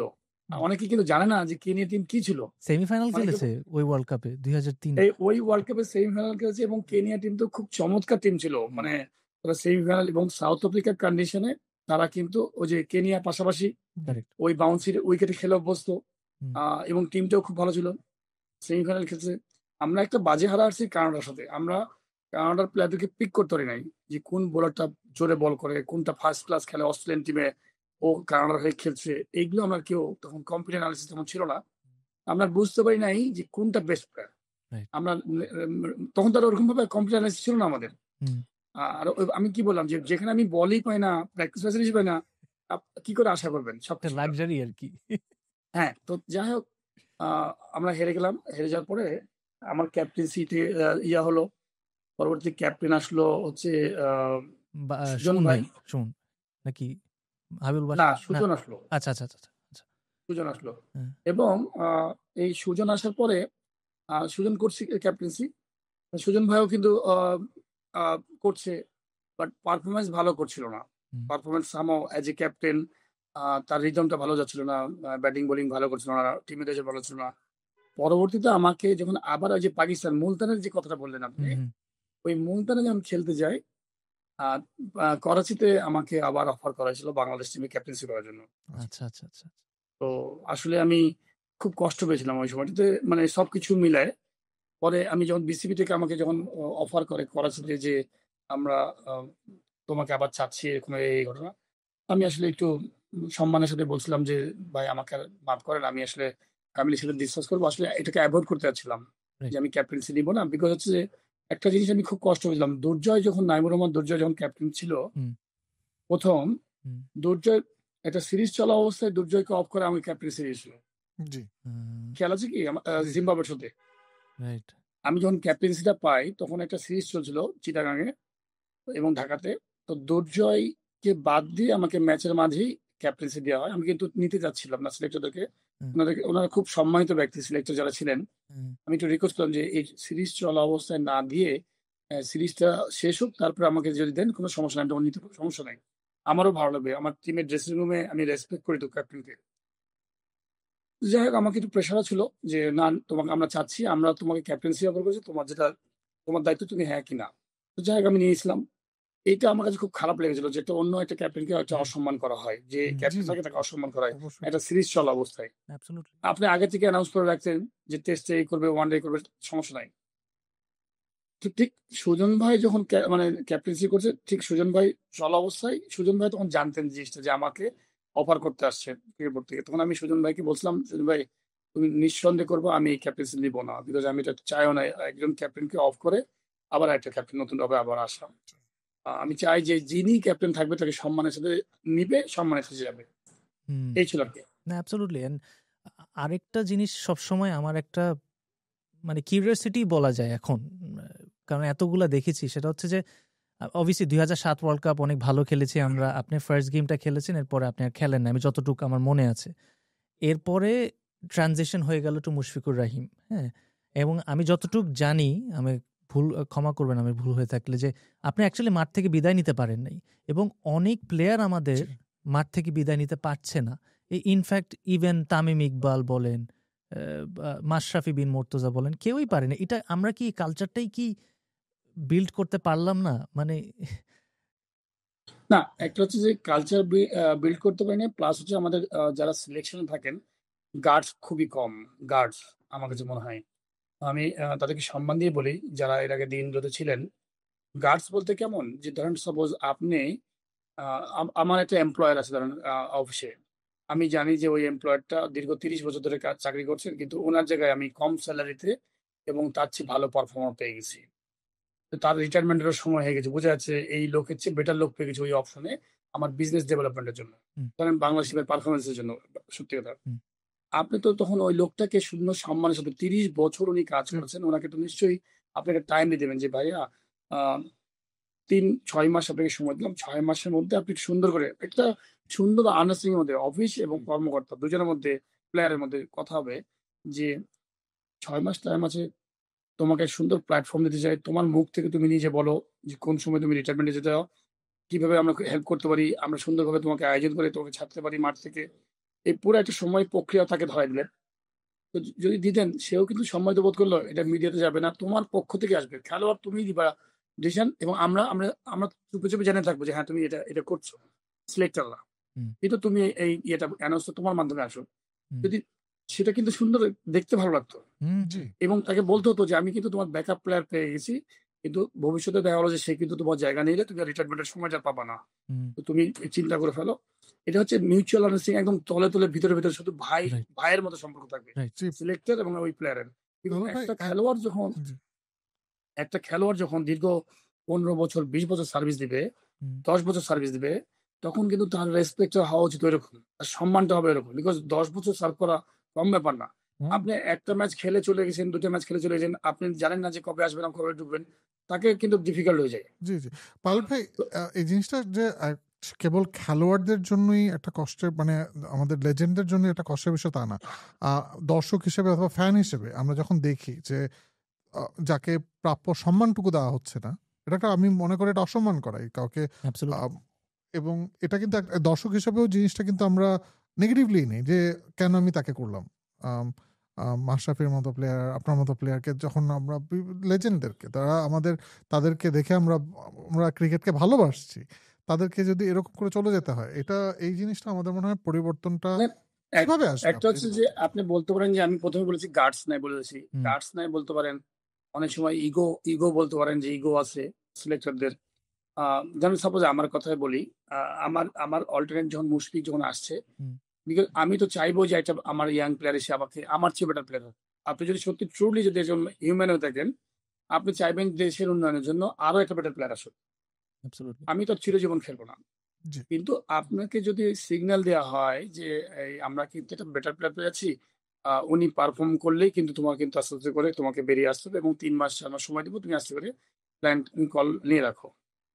আপনি যখন 15 16 বছর 17 বছর খেলছেন, আমি কিন্তু কষ্ট পাইনি, আমি প্রফেশনাল ভাবে দেখেছি যে আমার হয়তো ভাগ্যে ছিল, আমি কিন্তু ওইভাবে নিই না কখনোই হুম, যে আমাকে বাদ দিল কেন। এটা দর্শকরা হয়তো অনেক কষ্ট পেয়েছেন যারা আমার ভক্ত ছিলেন, স্বাভাবিক, যারা অনেকে হয়তো আমার ভক্ত থাকেন, কেউ মুশফিকের থাকেন, কেউ হয়তো রফিকের থাকেন, তারা হয়তো কষ্ট পেয়েছেন, আমি হয়তো প্রথম প্রথম পেয়েছি। কিন্তু এই আওয়াজটা যদি আপনি আগে আসতো না ইন্টারনালি, তাহলে আপনি কিন্তু আস্তে করে রিটায়ারমেন্টে যে ইয়াং ছেলেটাকে আরো সুযোগ করে দেওয়া সুন্দর। হুম, এবং আপনি সুন্দর একটা জায়গা হয় কি, যখন ড্রেসিং রুমে বসে থাকবেন, ইয়াং একটা প্লেয়ার সিনিয়র একটা প্লেয়ার ওই জায়গারই একই জায়গার প্লেয়ার, আপনি যখন সিনিয়রটাকে বসে ইয়াংটাকে খেলাবেন, আলটিমেটলি এতদিনের প্লেয়ার 15 বছর 16 বছর 20 বছর খেলছে, সে কিন্তু একটু হলেও আস্তে আস্তে কষ্ট পাওয়া শুরু করবে। হুম, বরঞ্চ আপনি, আমার কাছে মনে হয় যে যেহেতু আপনি পুরো সিনারিও দেখতেছেন, ড্রেসিং রুমের সিনারিওটা কিন্তু দেখতে পাই সিলেক্টর, হুম, জি 30 জনের ফিউচার দেখতে পাই সিলেক্টর। তো 30 জনের ফিউচার যদি সিলেক্টর দেখতে পারে, তো তাহলে সিলেক্টর তো সুন্দর জানে যে কাকে কি করবো না করবো। সাপোজ মাহমুদুল্লাহ রিয়াদ করে আমি কথার কথা অনেক আগে থেকে যদি আপনি বলে দিতেন, বা তামিমকে যদি অনেক আগে থেকে বলতেন, বা মুশফিককে তো আমরা এই চাচ্ছি, হুম, তাহলে হয়তো মাঠ থেকেই সুন্দর সম্মানের সাথে সুন্দর হতে পারতো সবকিছু। মাশরাফি বলেন, অনেকেই আছে, সব ম্যাক্সিমাম খেলো, তো এই জায়গার কমিউনিকেশনটা ভালো না, মানে প্লেয়াররাও সিলেক্টরদের সাথে একটা দূরত্ব হয়ে যায়, সিলেক্টরের সাথে প্লেয়ারদের একটা দূরত্ব হয়ে যায়। কারেক্ট, কারেক্ট, জি আমরা এখন এখন আমরা তো ইতিহাসে ছিলাম, এখন আমরা একটু কারেন্ট আমার কারেন্ট আমাদের সিনারিওতে অথবা ভবিষ্যতের পরিকল্পনাতে নিয়ে এই সেগমেন্টটা আমাদের। আহ, তারপরেও ফিরে দেখা যে 25 বছরের স্ট্যাটাস আমাদের, আম, আমরা এখনো স্ট্রাগল করছি। এটা আপনি কেন মনে হয়? আহ, এটা কেন, আমি কিন্তু অনেক সময় বেশি বলে ফেলি, মানুষজন অনেক রাগ করে। না না, এটা আহ, কিন্তু এটাই আমরা চাচ্ছি, একদমই এটাই চাচ্ছি, আমরা এটাই আনফিল্টার্ড চাচ্ছি এটা। কিছু আপনার জি ওপিনিয়ন জি জি চাচ্ছি আসলে। আমরা আসলে পলিটিক্যাল, আমাদের জি জি দেশে আমরা ডিপ্লোম্যাটিক না। দেশাত্মবোধ মানুষের হয়তো আছে কিনা যায় না। আমরা নিজেরা যতক্ষণ পর্যন্ত ভালো না হব, দেশ ততদিন পর্যন্ত ভালো হবে না। হুম, আমরা সবাই ব্যক্তির সাথেই কথা বলি, আমার কাছে মনে হয় সবাই কিন্তু যাই বলি, হয়তো পাবলিকলি এক বলছি, কিন্তু স্বার্থ কিন্তু আমরা নিজে দেখি। তো আপনি এই যে ধরেন 25 জন ডিরেক্টর বিগত হুম, 15 বছর 20 বছরের কথা বলি, আপনি ইন্টারভিউ নিয়ে দেখেন তো, আধা ঘন্টা ইন্টারভিউ নিতে পারেন কিনা আধা ক্রিকেটার, যে ক্রিকেট জানে, মার্কেটিং জানে, ফ্যাসিলিটিস সম্পর্কে কোনো আইডিয়া আছে কিনা, এই ক্রিকেট নিয়ে, ক্রিকেট কালচারের যে জায়গাগুলো আছে ক্রিকেট ডেভেলপমেন্টের জন্য। অনেকজন তো শুধুমাত্র বিজনেস ডেভেলপমেন্টের জন্য আসছেন। হুম, আপনার কাছে আমাদের যে গঠনতন্ত্রটা আছে, ক্রিকেট বোর্ডের যে গঠনতন্ত্রটা আছে, যারা অফিসিয়াল, যারা অর্গানাইজার যারা আসবেন, এখানে আপনি টাকা দিয়ে আসতে পারবেন। আপনার কিন্তু যোগ্যতা লাগবে, যোগ্যতা দরকারও নাই। বিকজ হচ্ছে যে আপনি যদি, আর বাংলাদেশে ব্ল্যাক মানি কিন্তু ভরা, হুম, হোয়াইট মানিও আছে, ব্ল্যাক মানি খুব বেশি আছে। আপনি যদি 5,000 10,000 কোটি টাকা থাকে, আপনি যদি 30 কোটি টাকা 20 কোটি টাকা বা 10 কোটি 5 কোটি টাকা ইনভেস্ট করেন, আপনি সহজেই কিন্তু এই জায়গার ডিসিশন মেকিং এ চলে আসবেন। তো যে লোকটা গরুর গাড়ি চালাতে পারে না, তাকে দিয়ে যদি গরুর গাড়ি চালান, তো গরু কি কথা শুনবে? গরুর গাড়ি কি কথা শুনবে? আপনি একদম ঠিক। তা আপনি যদি, আমাদের যে 25 জন ডিরেক্টর ছিলেন ধরেন বিগত সময়গুলোতে, হাতে গোনা 4-5 জন মিলে ডিসিশন দিতেন ক্রিকেটের। হুম, বাদ বাকি আমার ধারণা এই 17, 18, 20 জনই ছিলেন ইয়েস স্যার, হ্যাঁ স্যার, জি স্যার। তো এই যে হ্যাঁ স্যার, জি স্যার, এটা কিন্তু আমি কাউকে পার্সোনালি টাচ না, না, করছি না, ইন্টারেস্টিং। বাট আমি বলছি যে যারা যারা যেসব বিভাগ থেকে এইভাবে মানুষগুলো আসছে বা বিভিন্ন জায়গা থেকে টাকা দিয়ে মানুষ আসছে, তার ব্যক্তিগত লাভ হয়েছে, হুম, এটা কিন্তু লাভ হয় নাই। আপনি যদি দেখেন, আমি দু একটা এক্সাম্পল দিই। sure. আমি ওই যে বললাম না, আমি অনেকের কাছে খুব খারাপ, বিকজ আমি সোজা বলে দিই, না, কিন্তু এটা আমি আটকাতে পারি না, বুঝছেন? I guess someone has to say, ঠিক না? কারো তো বলতে হ্যাঁ, হবে। জি জি। আমি আমি বেশ কয়েকজন সাংবাদিককে বলছিলাম যে যিনি রংপুরে যিনি ডিরেক্টর হুম, আগে ছিলেন, আনোয়ার ভাই, খুব ভদ্রলোক, ভালো মানুষ হতে পারেন, ব্যক্তিগতভাবে তার সাথে আমার কোনো দ্বন্দ্ব নাই, কোনো কিছু নাই। বাট আমি যতটুকু দেখেছি, ওনাকে কোনো দিন কোনো স্টেটমেন্ট দেখি নাই, রংপুরের কোনো ডেভেলপমেন্ট দেখি নাই, কিছু নেই। আমার খুব ইচ্ছা যে আধা ঘন্টা একটা টক শোতে ক্রিকেট নিয়ে কথা বলানো ওনাকে। রাজশাহী বিভাগের যিনি স্বপন সাহেব নামে একজন আছেন, হুম, আহ, আমার শুধু জাস্ট ক্রিকেট নিয়ে গবেষণা আমার কাছে মনে হয় খুবই ইম্পর্টেন্ট। আপনি বোর্ডে যারা ডিরেক্টর হবেন, তাদের প্রথমেই ইয়ে থাকা উচিত, যে থাকে না এটা কি বলে এটাকে, ইশতেহার, হ্যাঁ, তাই না? ম্যানিফেস্ট, হ্যাঁ, হ্যাঁ, হ্যাঁ, যে আপনি এমপি হলে কি করবেন, হ্যাঁ, নিজের এলাকার জন্য, দেশের জন্য কি করবেন। তো এটা আমার কাছে মনে হয় সব ডিরেক্টরের কাছ থেকে একটু জানা উচিত, যে আপনি ডিরেক্টর হলে আপনি পরবর্তী 5 বছর বা 4 বছর থাকবেন, এই 4 বছরে আপনার এলাকার কি কি কাজগুলো করবেন, হুম, তাহলে কি আপনি একটা রেজাল্ট আপনি পাবেন। আপনি কোনো কিছু ছাড়াই আপনি কিন্তু আসছেন, চলে যাচ্ছেন, হুম, আসছেন, চলে যাচ্ছেন, কোনো শুধু অ্যাকাউন্টেবিলিটি নেই। মাঝখান থেকে টাকাগুলো চলে যাচ্ছে। আমি খারাপ সেন্সেই বলি হুম, যে টাকাগুলো চলে যাচ্ছে ক্রিকেট হুম, বোর্ডে। হুম, আপনি ক্রিকেট বোর্ডে, আমি যতদূর জানি যে এক একটা ডিরেক্টর বাইরে ট্যুর করতে গেলে 400 না $500 করে সম্ভবত পার ডে পান। কেন হবেন ভাই? কেন হবে? এটা কি ডিরেক্টরদের খেলার জন্য নাকি? হুম, এটা আপনি, শুধু টিম যাবে। আমার কাছে মনে হয় শুধু টিম যাবে। ধরেন সাপোজ আ বাংলাদেশ টিম গেছে, ম্যানেজার কেন রাখা হয়েছে? ম্যানেজার রাখা হচ্ছে পুরা সমস্ত কিছু ম্যানেজ করবে। কোচ হচ্ছে মাঠের সাথে ডিসিশন দিবে। এই টিম গেছে, থ্যাংক ইউ ভেরি মাচ। হুম, হুম, এই টিমের রিপোর্ট আসবে তো ম্যানেজারের কাছ থেকে। কোচের কাছ থেকে আলাদা রিপোর্ট আসবে। ক্যাপ্টেনের কাছে আলাদা রিপোর্ট হবে। আপনি একজন বোর্ড থেকে একজন মানুষ যেতে পারে, যে মানুষটা হয়তো কূটনৈতিক সম্পর্ক ডেভেলপমেন্ট, কূটনৈতিক বলতে বলছি দ্বিপক্ষীয় সম্পর্ক ডেভেলপমেন্টের জন্য 4-5 দিনের জন্য যে আপনি চলে আসতে পারেন, যে ওই বোর্ডের সাথে মিটিং টিটিং করে কিভাবে কি আপনি আলাপ আলোচনা, ওই যে আমার কিছু দ্বিপাক্ষিক দেশে কিভাবে সিরিজ খেলবো, সিকিউরিটি ইস্যুস থাকে, হ্যাঁ, সেটার জন্য যেতে আন্ডার পারে। 19 কিভাবে খেলবো, আমার টিম আসবে কখন, হুম, তারপরে আন্ডার 16 কখন নিতে পারি, মেন টিম কখন আসবো, এই টিম কখন পাঠাবো, সম্পর্ক ডেভেলপ করার জন্য ওই ম্যানেজমেন্ট, বাংলাদেশ ম্যানেজমেন্টের সাথে সুন্দর সম্পর্ক করে আসবে, যেন আমরা একটা ভালো বন্ধু হয়ে থাকতে পারি, নিজেদের সাথে ম্যাচ খেলে গেলে আমরা ডেভেলপ করতে পারি। এই জিনিসগুলোর জন্য আপনার স্মার্ট লোক রাখতে হবে এখানে, যে হুম, সে যাবেই হচ্ছে কি করে আমার স্পোর্টস কে প্রমোট করার জন্য, এই মার্কেটিং গুলো করা, অফ দ্য ফিল্ড মার্কেটিং করা, যে আমি তাদের দেশের সাথে এমন একটা সম্পর্ক, আমার ম্যাক্সিমাম টিম গুলোকে সব ওইখানে নিয়ে যে খেলাবো, দ্বিপক্ষীয় ভাবে যে খেলাগুলো খেলাবো, যৌথ সমন্বয়ে, পায়েল ভাই, তাদের যারা খরচ কম হয়। একটা প্রশ্ন আপনার এই স্টেটমেন্টটা থেকে একটু তুলতে চাই। সেটা হচ্ছে যে আমাদের যে এই যে যেটা রিলেশন, যেটা আপনি বলছেন যে মানে maintaining relation with other boards, এই কারণেই কি আমরা অনেক সময় যে ধরেন অস্ট্রেলিয়াতে আপনারাই লাস্ট ট্যুর করেছেন আমার যতটুকু মনে পড়ে। আমরা আজ পর্যন্ত একটা দুইটা তিনটা জেনারেশন হয়তো অস্ট্রেলিয়াতে ট্যুরই করেনি। তো এটাকে আপনি মনে হয় অস্ট্রেলিয়ার বিজি শিডিউল, নাকি আমাদের অলসো রিলেশনটাও বিল্ড হয় নাই ওভার দি ইয়ার্স? দেখেন, দেখেন, একটা সিম্পল একটা উদাহরণ দিই। আমাদের ফর্মার প্লেয়ারদের থেকে যদি এটা কেউ যেত, সে কিন্তু গার্ডস নিয়ে কথা বলতো, বিকজ সে তো প্লেইং ব্যাকগ্রাউন্ড। আপনি জানেন যে অস্ট্রেলিয়ার মতো জায়গায় একটা ন্যাশনাল টিমের প্লেয়ার যদি পরিচয় দেন, যে ওরা কি সম্মান করে, আমি তো নিজে দেখেছি যে ভিনদেশী মানুষরা যখনই শুনে ন্যাশনাল টিমের কাবাডি প্লেয়ার হোক আর হকি প্লেয়ার হোক আর যে প্লেয়ার ন্যাশনাল টিমের প্লেয়ার বললে আলাদা একটা রেসপেক্ট করে সব জায়গায়, যাদের যাদের কালচার আছে, স্পোর্টস এর কালচার আছে। সব দেশে পাবেন না স্পোর্টস এর কালচার যেখানে আছে। তো ওইখানে যদি একজন যদি যায়, আমাদের ধরেন মাহমুদুল্লাহ রিয়াদ গেল বোর্ড থেকে কথার কথা এক্সাম্পল, বা সাপোজ বুলবুল ভাই গেল, বা সাপোজ ধরেন একটা আকরাম ভাই গেল, যখন কথা বলবে কথার কথা, তখন কিন্তু সম্পর্কটা অন্যরকম হবে। তখন ক্রিকেটিং কথা হবে, গার্সি কথা হবে, কোয়ালিটি কথা হবে। আপনি যে লোকটাকে আমি বললাম ইন্টারভিউ নেন আপনি আধা ঘন্টা, যে লোক জানে না সে লোক তখন যাবে সেলফি তোলার জন্য। সে লোক তো হ্যান্ডশেক করে ছবি তুলবে যে আমি I met with mister president of Australian cricket board. আমি বুঝতে পারছি ভাইয়া, বিকজ আপনার কাছে তো ওটাই সবচেয়ে বড় অ্যাচিভমেন্ট, ওটাই তো বড় অ্যাওয়ার্ড আপনার কাছে।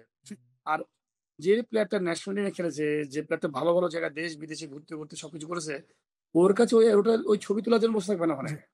এই পরিবর্তনটা কিভাবে সম্ভব যদি আপনি বলতে পারেন?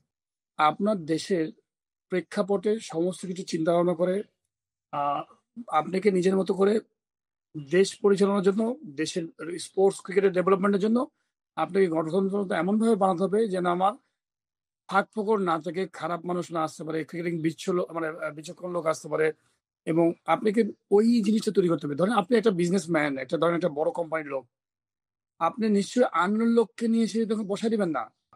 সব কিন্তু যোগ্যতা দিয়ে বাছাই করে নিয়ে আসবেন, বিকজ আপনি বিজনেস ডেভেলপমেন্টের মধ্যে, বিকজ আপনি ইনভেস্টার।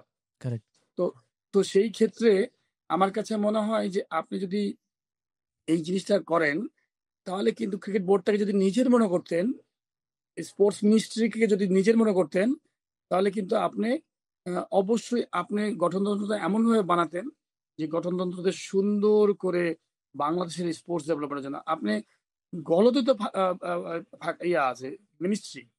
আমি কাউকে ছোট বলছি না, আমি আজকের মিনিস্ট্রি বলছি না, ওভারঅল অল মিনিস্ট্রি।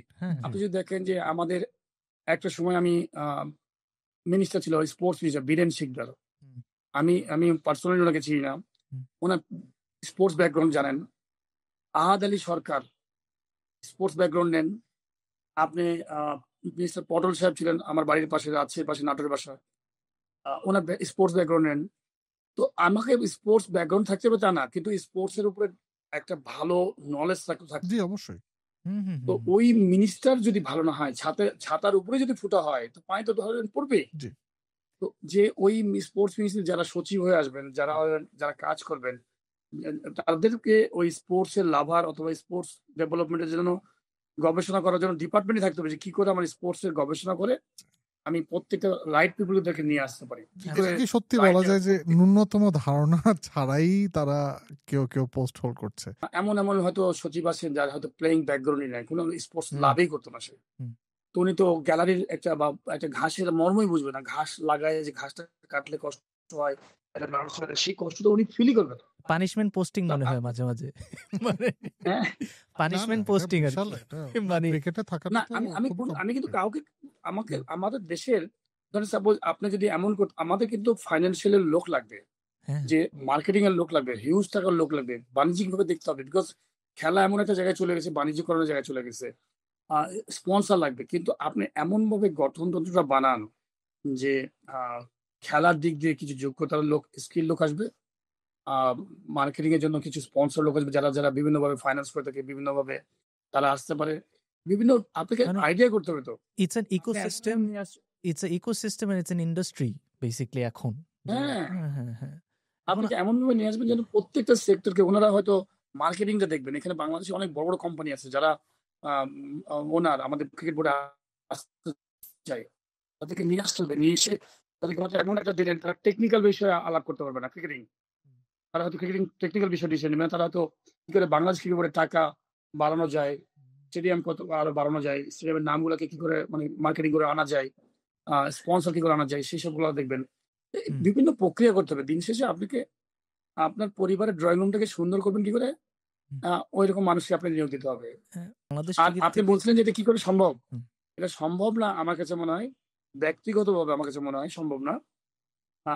আপনি যেহেতু অস্ট্রেলিয়া থাকেন, দেশের বাইরে অনেক ফিল করেন আপনারা সবাই, বাংলাদেশ থেকে যারা বাইরে থেকে দেশকে নিয়ে যেভাবে ভাবে, দেশের মানুষ যদি ভাবতো তাহলে বাংলাদেশ অন্য জায়গায় থাকতো। এখানে মানুষ খুবই ভালো মানুষ আছে, কিন্তু এক শ্রেণীর অল্প পরিমাণ মানুষ, 3% 1% মানুষ আছে যারা খুবই নোংরা টাইপের মানুষ, খুব খারাপ মানুষ, যাদের জন্যই আজকে প্রত্যেকটা, শুধু ক্রিকেট না, আপনি দেখবেন যে অ্যাথলেটিক্সে যাবেন, হুম, যে ছেলেটা অ্যাথলেটিক্সে দৌড়াচ্ছে 18 বছর 19 বছর থেকে 30 বছর পর্যন্ত দৌড়াইছে, যৌবনের তাই দৌড়াইছে, একটা গোল্ড মেডেল নেওয়ার জন্য, বাংলাদেশে বিভিন্ন মেডেল নিয়েছে, নিয়ে দৌড়াইছে রিটায়ারমেন্টের পরে ওখানে খুঁজে পাবে না, কোথায় দেখবে যে কোথাও রিক্সা চালাচ্ছে হয়তো হ্যাঁ, মানুষটা, হয়তো ধান খেতে কোথাও বিস্কিট ফ্যাক্টরিতে হয়তো কাজ করছে, 30 বছর ধরে ওই অর্গানাইজারকে ওখানে দেখতে পাবেন, হ্যাঁ, 40 বছর ধরে ওই অর্গানাইজারকে দেখতে পারবেন, হুম, ওই ছেলেটা কিন্তু অর্গানাইজার হতে পারবে না।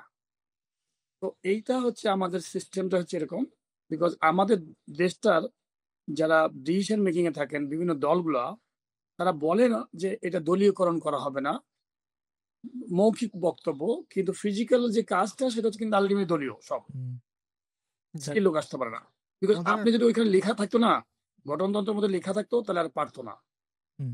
নিয়মগুলো এমন ভাবে আছে, ওপেন করা আছে, আলটিমেটলি চলে আসতে পারবে। না, আমরা একটু ওভারঅল একটা ওয়ার্ল্ড ক্রিকেট নিয়ে একটা ছোট্ট আপনার একটা ওপিনিয়ন জানতে চাই। সেটা হচ্ছে যে একটা controversial 2-tier test cricket system হওয়ার একটা আলোচনা চলছে।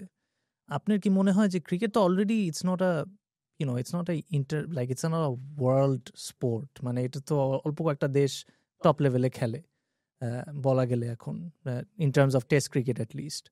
সো আপনার কি মনে হয় এটা গেমটাকে গ্রো করবে নাকি এটাকে হোল্ড করে ফেলবে একটা জায়গায়? দেখেন, এটা মাইনাস প্লাস দুটো আছে। আপনি আমি যদি বলি 2 টায়ার হলে ভালো, তো আমাকে বাংলাদেশের মানুষজন অনেক বকা দিবে, বিকজ কেন আমরা 2 টায়ার খেলবো, আমাদের অনেক ফাইন্যান্সিয়াল লস হবে, সবকিছু বলবো। বাট আপনি তাহলে রেলিগেশন লিগ কেন হয়, হুম, premier league, first division league, second league, third division কেন হয়? আপনি অস্ট্রেলিয়ার সাথে আপনি যদি লেভেল ডেভেলপ করতে না পারেন, ইংল্যান্ডের সাথে যদি ডেভেলপ না করতে পারেন, ইন্ডিয়ার সাথে ডেভেলপ না করতে, সময় নষ্ট করছেন তো আপনি। হুম, আপনাকে তো কেউ থামায় রাখে নাই, আপনারা কেউ ডেভেলপ করছেন না অন্যান্য দেশ। যেমনটা ধরেন ইন্ডিয়ার সাথে যদি ইংল্যান্ড খেলা হয়, খেলাটা জমছে, মনে হচ্ছে 5টা ম্যাচ খেলছে, কেউ কারো চেয়ে কম না, হ্যাঁ, প্রত্যেক ম্যাচের রেজাল্ট, একবার ও বাঘ হয়, এ হয়তো হরিণ হয়, আবার আরেক ম্যাচে এ বাঘ হয়, ও হরিণ হয়, জি, হুম, এবং খেলাটা বাঘে বাঘে লড়াই হয়, 5টা ম্যাচই মনে হচ্ছে একটা টি20 খেলা দেখছি। হুম, আপনি অন্যান্য দেশ যখন খেলছে, ইন্ডিয়া যখন ধরেন সাপোজ কোথাও খেলছে ছোট টিমের সাথে, তখন দেখা হলো যে 5 দিনের খেলা 3 দিনে শেষ হচ্ছে, পুরা বিশাল ব্যবধানে ম্যাচ জিতেছে। হুম, হুম। তো আপনি এই সময়টা নষ্ট কোয়ালিটি প্লেয়ারদের জন্য, আমার কাছে মনে হয় কোয়ালিটি টিমের জন্য, আমি জানি না, আমার কাছে মনে হয় না, অ্যাবসলিউটলি, হ্যাঁ, হ্যাঁ, আপনি আপনি বাংলাদেশি হিসেবে আমি বলতে পারি যে না, টুটার হওয়া ভালো না, বিকজ টুটার হলে আমাদের ফাইন্যান্সিয়াল লস হবে। আপনি ইমপ্রুভ করছেন না কেন? জি, আপনি ইমপ্রুভ করলে তো আপনি ওই টায়ারের মধ্যে থাকতেন উপরে। ইমপ্রুভমেন্টের কথাই আমার প্রশ্ন, আমার নেক্সট আমি আমি প্রশ্নটা। বুঝতে পারছি ভাইয়া, কি বলেন, জি জি ঠিক কিনা? হ্যাঁ, আপনি একদম অ্যাবসলিউটলি, একদম অ্যাবসলিউটলি অন পয়েন্ট। আপনি অস্ট্রেলিয়া টিম যদি খেলতে আসে, ধরেন অস্ট্রেলিয়াতে যদি খেলা হয়, টেস্ট ম্যাচ সুন্দর গ্রাস উইকেটে খেলাচ্ছে, আপনি দেখবেন যে ওখানে হয়তো দেখা গেলো যে আমার টেস্ট ম্যাচ হয়তো ধরো 3 দিনে খেলা শেষ হচ্ছে। তো আলটিমেটলি ওরা ওরা তো চায় যে খেলতে, কিন্তু আপনি যদি ইমপ্রুভ না করেন, সময় নষ্ট তো। জি হুম, আমাদের ব্যাটিং, বোলিং, ফিল্ডিং তিনটাকে যদি ম্যাচ করান, আপনাকে আমি আপনি জাস্ট কম্পেয়ার করার কথা বলি, ইন্ডিয়ান যে মেন টিম আছে, আহ, আমাদের 11 জন প্লেয়ারের ম্যাচ করান, যে কারোর সাথে 10-10 বা 10-9 হবে। কেউ এখনো পারবে না honestly. Fast bowling, left arm spinner, batsman, allrounder match করান, যে 10-9 আছে আমাদের, কাগজ কলম দিয়ে, স্ট্যাট দিয়ে। ওরা এখনো এখানে অস্ট্রেলিয়ার যায়নি। সাথে রান করে, হুম, ওরা ইংল্যান্ডের সাথে রান করে। হুম। কথা বুঝবেন ভাইয়া, অপোনেন্ট কারা। এন্ড ইন দেয়ার কন্ডিশন, মানে ইন অ্যাওয়ে কন্ডিশন। হ্যাঁ, অ্যাওয়ে কন্ডিশনে আপনি তাহলে মানে অ্যাওয়েতে যে ওরা এই এই পারফর্ম করে, ওই আপনি জিম্বাবুয়ের সাথে আমরা প্রচুর ম্যাচ খেলি, বা এই ছোট ছোট টিমের সাথে ম্যাচ খেলে আমি যদি রেটটা ঠিক রাখি, স্ট্রাইক রেট বা সব রাখি, সেটা কি আপনি জাজ করবেন ভাইয়া? আমি ফাস্ট বোলিং, আপনি একটা বলেন তো, বুমরার মতো কে আছে বাংলাদেশে? আপনি জাদেজার মতো বাঁহাতি স্পিনার কাম অলরাউন্ডার কে আছে? নোবডি। শুভমান গিলের মতো কে আছে? তো আসলে আমাদের টিমের, আমার কাছে মনে হয় আমরা খুবই, অবশ্যই অনেক ভালো ভালো প্লেয়ার আছে এখানে, এখনো ভালো ভালো প্লেয়ার আছে। 2 জায়গাতে প্রবলেম, একটা হচ্ছে আমাদের প্লেয়ারদের ক্রিকেট খেলতে হলে এটা লাগে খুব, আমার কাছে ব্রেন, এই ব্রেনটা, ডেডিকেশনটা খুব ইম্পর্টেন্ট, যে আপনি ব্রেন তো সবাইকে দিয়েছে আমাদের ন্যাশনাল লেভেলের খেলোয়াড়দেরকে, কিন্তু ব্রেনটা কিভাবে ইউটিলাইজ করবেন আরো হায়ার লেভেলের জন্য। তো আপনি অলরেডি ন্যাশনাল টিমে খেলছেন, আপনি বলেন তো 10 বছর আগে লিটন দাস ক্যারিয়ার শুরু করেছে, হুম 10 বছর পরে লিটনকে কোথায় পেয়েছেন? কোন লেভেলে পেয়েছেন? এক্সপেকটেশন অনুযায়ী পাওয়া যায় নাই, ইন অল অনেস্টি। আমি তো মনে করি লিটন দাসের যে কোয়ালিটি ছিল, আমি তার 30%ও পাইনি এখনো। হ্যাঁ, ওর এখন আমার ধারণা যে তার এখন ওডিআই ক্রিকেট এভারেজ ওভার 40 আপনি হওয়ার যদি কথা। ফার্স্ট ম্যাচ খেলা দেখেন, সেকেন্ড ম্যাচ খেলা দেখেন, প্রথম 5-7টা ম্যাচ দেখলে বুঝতে পারবেন যে ওর যে লেভেল, সেই লেভেলের ও কাছাকাছি যেতে পারে না। এই 10 বছর যে ইমপ্রুভ করে এখনো যাবে।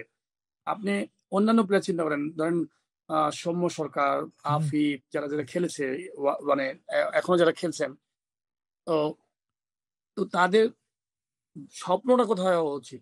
বাংলাদেশ টিমে আমি খেলবো শুধু, নাকি না আমি রোহিত শর্মা হতে চাই, বিরাট কোহলি হতে চাই, এবি ডিভিলিয়ার্স হতে চাই? হুম বুদ্ধি তো দিয়েছে। আর এটাকে আপনি ডেডিকেশন, যে আপনি কি করে আপনার এই স্বপ্নটাকে, শুধু বাংলাদেশ খেলার স্বপ্ন দেখে আপনি হ্যাপি হলে হবে না। আমি ফাইন্যান্সিয়ালি হয়ে গেছি, একটা সময় আপনি খেয়াল রাখবেন, আমরা বাংলাদেশি মানুষ, আমার কাছে মনে হয়, হুম সবাই না, পার্সেন্টেজ বেশি আমি বলবো, অনেক বাংলাদেশি মানুষ আছে বিদেশে যে অনেক পরিশ্রম করে যায়, 90 বছরের পরিশ্রম করে গেছে। হুম আমার কাছে মনে হয় যে বেশিরভাগ ক্ষেত্রে আমরা যখন আর্লি স্টেজে যখন হেভি হার্ড ওয়ার্ক করার পরে একটা ন্যাশনাল টিমে যখন সুযোগ পাই, খেলার পরে আপনি যে 2-3 বছরে যখন আপনি সুন্দর স্টাবলিশ হয়ে যান, তখন আপনার মেহনতিটা কমে যায় সামহাও। আমি তো ডানে বামে অনেক ফ্যাসিলিটিস পাচ্ছি, আমার ওই জায়গা থেকে কমে যায়, কিন্তু ওই জায়গাতে যাওয়া মানে আপনি আরো ডাবল পরিশ্রম হওয়া উচিত। হুম যে না, আমি এখন এখানে এসেছি, আমি কি করে এখন ওয়ার্ল্ড ক্লাসে যাব, সেই স্বপ্নটা দেখাবে কে? সেই খেলোয়াড়কে তৈরি করতে হবে। সেই খেলোয়াড়ের স্বপ্ন ছিল বাংলাদেশ টিমে খেলা, বাংলাদেশের স্বপ্ন হয়ে গেছে। হ্যাঁ আপনি নেক্সট ইয়েতে যাবেন না, স্টেটে যাবেন না, না আমি কি করে ওইখানে আমি অস্ট্রেলিয়ার সাথে রান করবো, কি করে ইয়েতে মানে ইন্ডিয়ার সাথে রান করবো, জি জি এখানে ম্যান অফ দ্য সিরিজ মারবো, পাইলট এটাই ভাই, করবো। জি জি এই এই এই লাইনে একটা কথা জিজ্ঞেস করি আপনার সাথে অ্যাড করার জন্য। এই যে আপনি বলছিলেন ওটার আপনি উদাহরণ দিচ্ছিলেন সৌম্য সরকার, লিটন, আফিফ, ওভারঅল সব জি জি এই যে আমরা পঞ্চ পাণ্ডবের একটা জেনারেশন যারা এখন রিটায়ারমেন্ট করলো, এরপরে একটা আমি আমার নিজের ওয়ার্ড অবশ্য, লস্ট জেনারেশন, যে এরা না কোনো তাদের নিজেকে স্থায়ী করতে পারলো না এই জেনারেশনটা থেকে। আবার আমরা দেখছি যে ওই যে আন্ডার-19 চ্যাম্পিয়ন যারা হয়েছিল তারা আস্তে আস্তে জায়গাগুলো দখল করছে। তো এই যে লস্ট জেনারেশনটা, এটা আপনি কি দেখেন যে ডেভেলপমেন্টে কি সমস্যা, কি গ্যাপ ছিল আমাদের, যে এই যে আমাদের সাকিব, তামিম, মাহমুদুল্লাহ এই জেনারেশনটা তারা একটা স্থায়ীভাবে আসন গাঁটতে পেরেছে, যেটা এই মাঝখানের জেনারেশনটা পারে। কি মনে করেন? দুইটা জায়গা, একটা হচ্ছে যে ধরেন যারা পঞ্চ পাণ্ডবের কথা বললেন, তারা এক্সট্রা অর্ডিনারি ক্যালিবারে ছিল, তারা তাদের বেস্ট ট্রাই করেছে। হুম সাকিব তার বেস্ট ট্রাই করেছে, মেধা, পরিশ্রম সবকিছু নিয়ে যখন বুঝতে পারছে যে না, আমাকে এটাই আমার ক্যারিয়ার, সে তার বেস্ট ট্রাই করেছে। তামিমের বেস্ট ট্রাই করেছে। কিন্তু নিচে যারা আছে, যারা যারা তামিমকে ফলো করছে, যারা তামিমকে চেস করছে, মুশফিককে চেস করছে, তারা যখন চলে আসছে, তারপরে ওই স্বপ্নটাকে হালকা করে ফেলেছে। এটা একটা ব্যাপার খেলোয়াড়দের। সেকেন্ড বলবো যে আমাদের দেশের মানে কালচার, ক্রিকেট কালচার অবকাঠামো ভেরি পোর। আপনি যখন ঢাকা লিগ খেলছেন, ঢাকা লিগে যখন 12টা টিম খেলে বা 10টা টিম খেলে, 12টা টিম খেলে, হুম তো 12টা টিমে যদি বাংলাদেশ টিমের একটা করে প্লেয়ার যদি 12টা টিমে চলে যায়, তাহলে মান বুঝেন কেমন? হুম তাহলে মানের অবস্থা কেমন?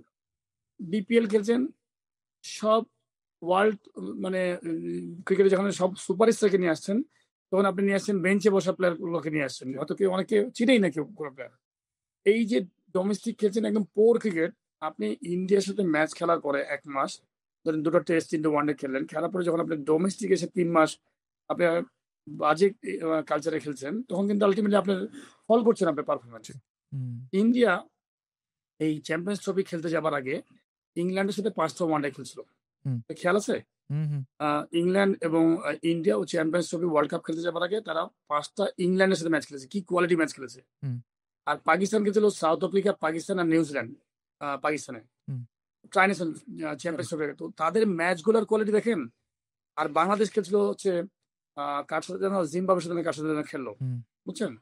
এই হলো প্রিপারেশন, যে যেমন প্রিপারেশন তার তেমন রেজাল্ট। হুম আর চ্যাম্পিয়ন্স ট্রফি শেষ করার পরে ইন্ডিয়া আসলো খেলতে আইপিএল, হুম ইন্ডিয়া আইপিএল খেলছে। তো এই 1.5 মাস IPL খেলবে, সব হচ্ছে কোয়ালিটি প্লেয়ারের সাথে।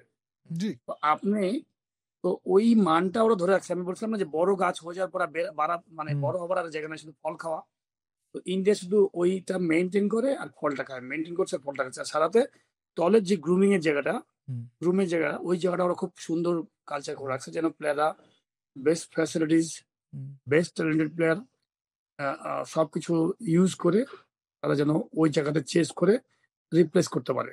আপনি যদি দেখেন যে ওয়ানডে, T20 এবং টেস্ট, 3টে এরিয়াতে আলাদা আলাদা প্লেয়ার বানাতে পারবেন, ইন্ডিয়া টিম বানাতে পারবেন। হ্যাঁ হ্যাঁ 3 এবং 33 বানাতে পারবেন।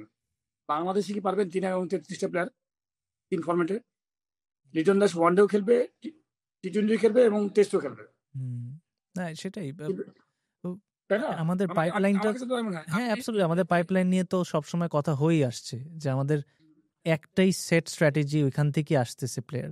আমাদেরকে আসলে অন্য আরো স্ট্রিমলাইন করা উচিত নাকি? এন্ড দ্যাট ইজ ওয়াই আমার মনে হয় খুবই যদি ক্রিকেট ডেভেলপ করতে হয়, বাংলাদেশের প্রত্যেকটা জায়গার লিগ চালু করা উচিত।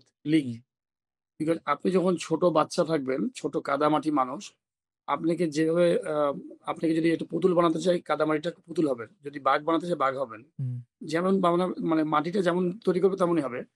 বিভিন্ন ডিস্ট্রিক্টের লিগ হওয়াটা কেন দরকার? যখন এই যে ধরেন লিটন দাস বলেন, সৌম্য সরকার বলেন, শান্ত বলেন, এরা যদি বিভিন্ন ডিস্ট্রিক্টে আজকে এখানে ম্যাচ খেলছে, কালকে ওখানে ম্যাচ খেলছে, পরশু ওখানে খেলছে, বাংলাদেশ টিমে খেলায় আসার পরে আবার একটা ম্যাচ খেলতে যাচ্ছে, তাহলে হবে কি প্রচুর পরিমাণ ম্যাচ খেলবে। এবং আপনি জানি না, আপনি যদি সাপোজ আমার মনে আছে আমাদের ম্যাচ সেন্স ভালো ছিল। ম্যাচ সেন্স আকরাম ভাই বা বুলবাইদের ম্যাচ সেন্স খুব ভালো ছিল। কেন? তারা আমরা ফ্যাসিলিটিস পাই নাই, ম্যাচ সেন্স ভালো ছিল। তো আপনি যত পরিমাণ ছোটবেলায় ম্যাচ খেলবেন, খেলতে খেলতে কিন্তু আপনার আইডিয়া হয়ে যাবে। আপনি ছোটবেলায় যত পরিমাণ বন্দুক দিয়ে ম্যাচ খেলতে দেওয়া যাবে যে এটা মারতে পারো কিনা, ওটা মারতে পারো কিনা, আপনি কিন্তু তত এক্সপার্ট হবেন। শুধু প্র্যাকটিস করে কতক্ষণ হবেন? প্র্যাকটিস করে আপনি আগাতে পারবেন না। তো ম্যাচ সেন্স বলতে পেরেছি, ধরেন সাপোজ একটা প্লেয়ার, বাংলাদেশ টিমের প্লেয়ার, একটা ধরেন সাপোজ সিলেটে গেল লিগ খেলতে, ও তো সিলেটে সব ফ্যানরা দেখছে, একটা টাকা পয়সা নিয়ে গেছে, এখন একটা ধরেন A বা B গেছে বাংলাদেশ টিমের একটা প্লেয়ার। তো পুরা অফিসিয়াল কিন্তু সিলেটের ওই ক্লাবের অফিসিয়াল ওই প্লেয়ারের উপরে ওয়েট করবে যে ওর পারফরমেন্সে কিন্তু ম্যাচ জিতবে। বাদ বাকি 10 জনকে কিন্তু ও খেলা নিয়ে আসবে। কতখানি প্রেশার নিয়ে ও খেলছে যে আমি টাকা নিয়ে এসেছি, টাকা নিয়ে খেলতে এসেছি সিলেটে, ম্যাচটাকে জিতাতে হবে, নাহলে আমার মান সম্মানের ব্যাপার, 10টা প্লেয়ার মাল আছে, আমাকে একাই ম্যাচ জিতাতে হবে। মানে আমি কথার কথা, এই যে মেন্টাল প্রেশার আপনি ইউজ করছেন, ম্যাচ জিতে যাচ্ছেন, এটা মানে ম্যাচ উইনিং পারফরমেন্স করছেন, তো সবকিছু মিলায় এগুলো একটা হ্যাবিট। আপনাকে সব জায়গায় ম্যাচ খেলাতে হবে। এই করতে করতে দেখবেন যে একটা একটা দুটা তিনটা করে আসতে ভালো ভালো ভালো প্লেয়ার আসছে, যে ভালো প্লেয়ার সে উপরে দিকে চলে আসছে। রাইট না এই এই প্রসঙ্গ থেকে আসলে আমরা একটু এশিয়া কাপে চলে যাই। ওভারঅল আপনার যদি একটা আপনার ওপিনিয়ন দিতেন, অ্যানালাইসিস দিতেন যে বাংলাদেশ এখন পর্যন্ত অবভিয়াসলি কোনো মেজর ট্রফি জিততে পারেনি, এশিয়া কাপকে আমরা যদি একটা মেজর ট্রফি হিসাবেও ধরি, আপনার কি ধারণা যে বাংলাদেশ কি এবার চ্যাম্পিয়ন হওয়ার কোনো পসিবিলিটি আছে নাকি? অ্যাট দ্য সেম টাইম যে অ্যাট দ্য সেম টাইম কতটুকু চ্যালেঞ্জিং হবে, মানে being realistic about the whole situation? খুব হার্ডওয়ার্ক করা লাগবে। হার্ডওয়ার্ক বলতে বলছি একদম সম্ভব, অসম্ভব কিছু না। T20 ফরম্যাটে খেলা, এশিয়া কাপ, বাংলাদেশ টিমে যে প্লেয়ারগুলো আছে, আমি মনে করি যে প্রত্যেকটা ডিপার্টমেন্টকেই একই দিনে একই সাথে ভালো মোমেন্টামে থাকে, চ্যাম্পিয়ন হতে হলে। বাংলাদেশ কিন্তু এর আগেও কিন্তু ফাইনাল খেলেছে, 2বার না 3বার খেলছে মনে হয়, ঠিক খেয়াল হয়। T20 ফরম্যাটে আপনি কিন্তু যে কোনো সময় যে কোনো জায়গায় চলে যেতে পারবেন। আফগানিস্তানও কিন্তু চ্যাম্পিয়ন হতে পারে এই টুর্নামেন্ট, আমি আপনাকে বলে দিলাম।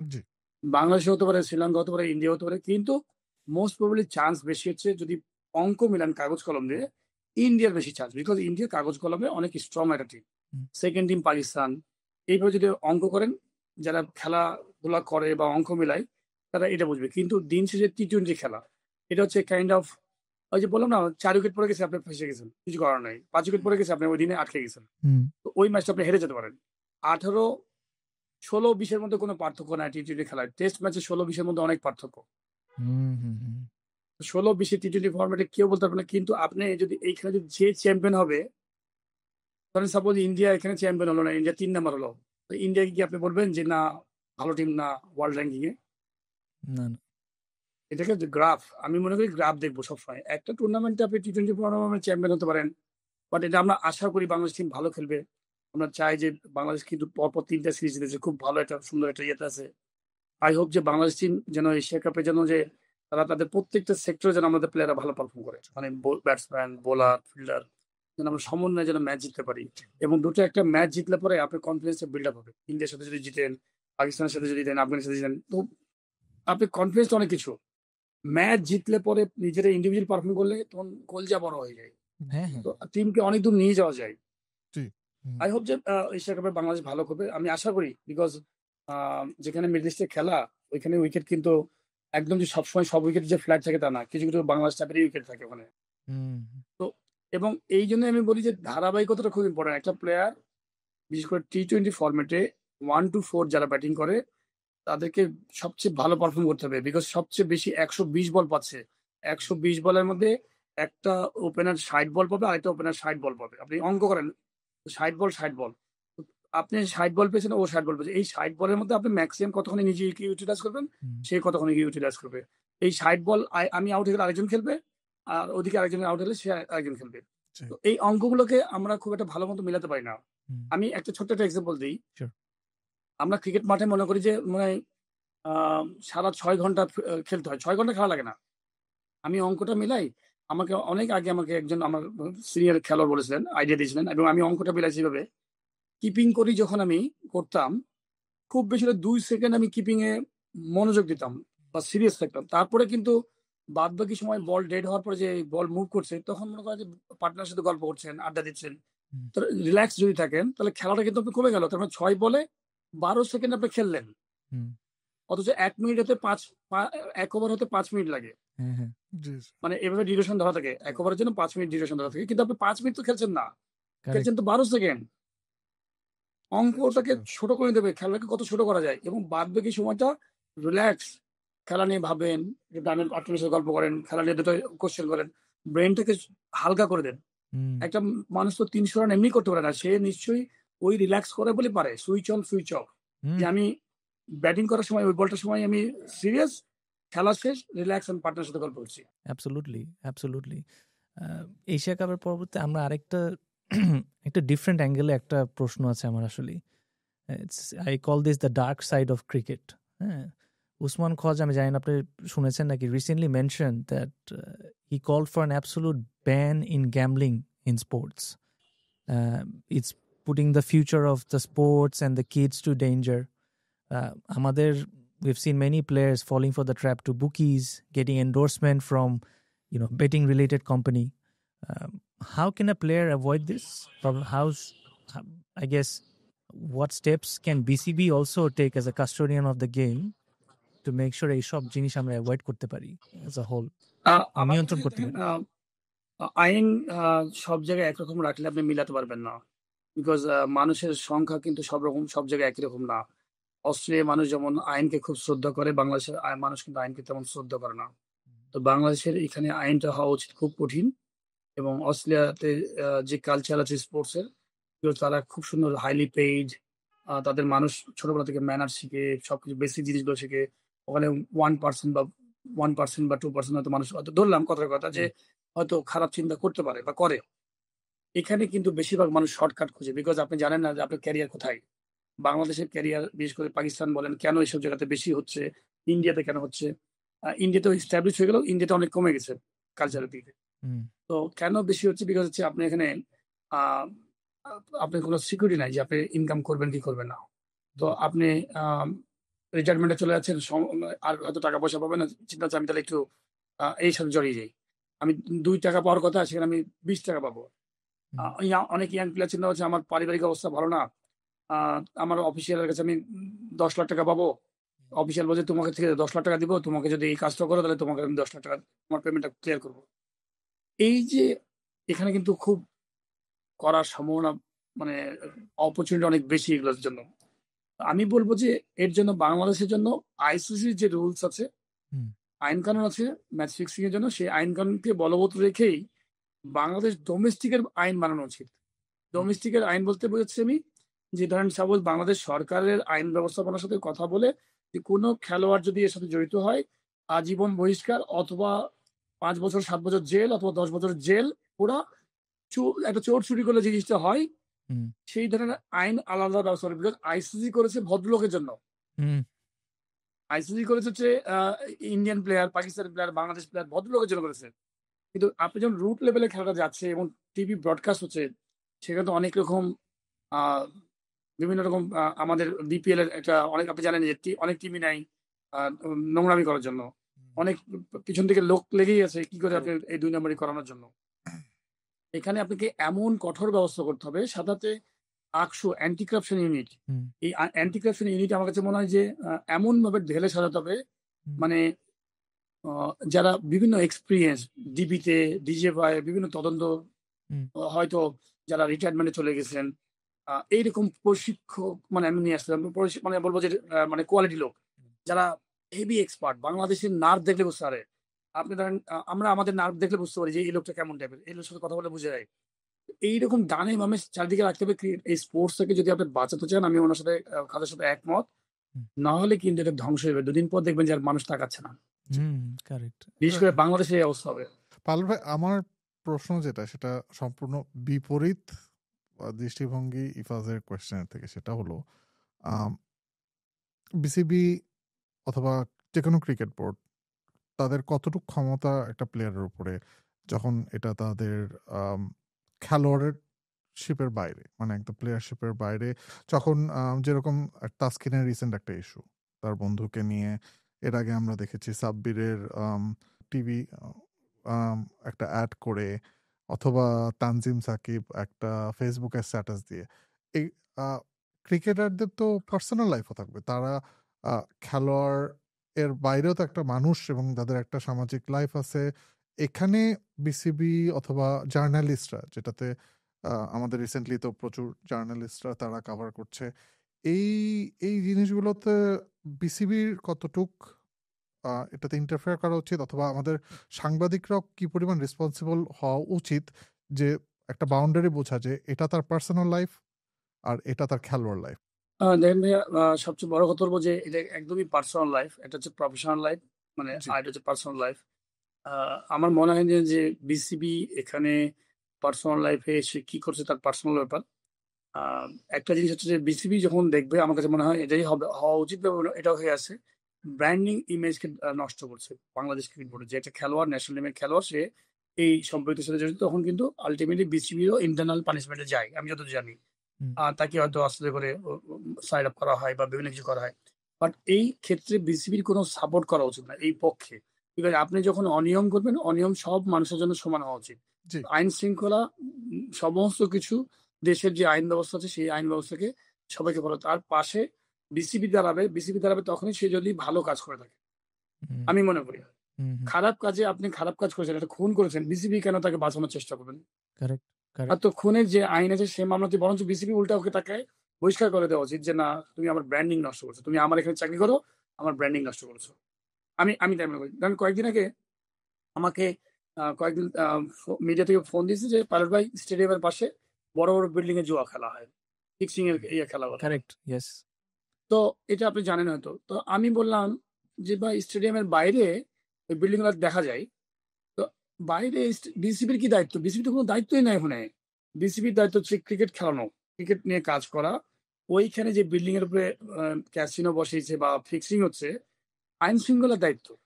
হুম, ইনফরমেশন পেয়ে ওখানে এটা হচ্ছে, সমাজে যে ব্যবস্থা আছে, আইন ব্যবস্থা আছে, সেই ব্যবস্থা তাকে ধরে নিয়ে যাবে, তাকে ওই করবে।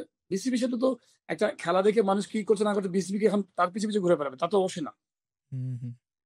আমার কাছে মনে হয় না, অ্যাবসলিউটলি। যে আপনি হয়তো বিসিবি এটা করতে পারে যে ক্লু পেয়েছে ওই বিল্ডিং ইয়া হচ্ছে, বিসিবি হয়তো আইন সংস্থাকে বলতে পারে ভাই ওই বিল্ডিং এ মনে হয় কিছু হচ্ছে, আপনি এটা দেখতে পারেন। হুম, কিন্তু বিসিবি কেন যাবে ওইখানে যে ওটা বন্ধ করে দেবে? বিসিবি সাথে তো রিলেটেড না, ওটা আইনে তো দণ্ডনীয়।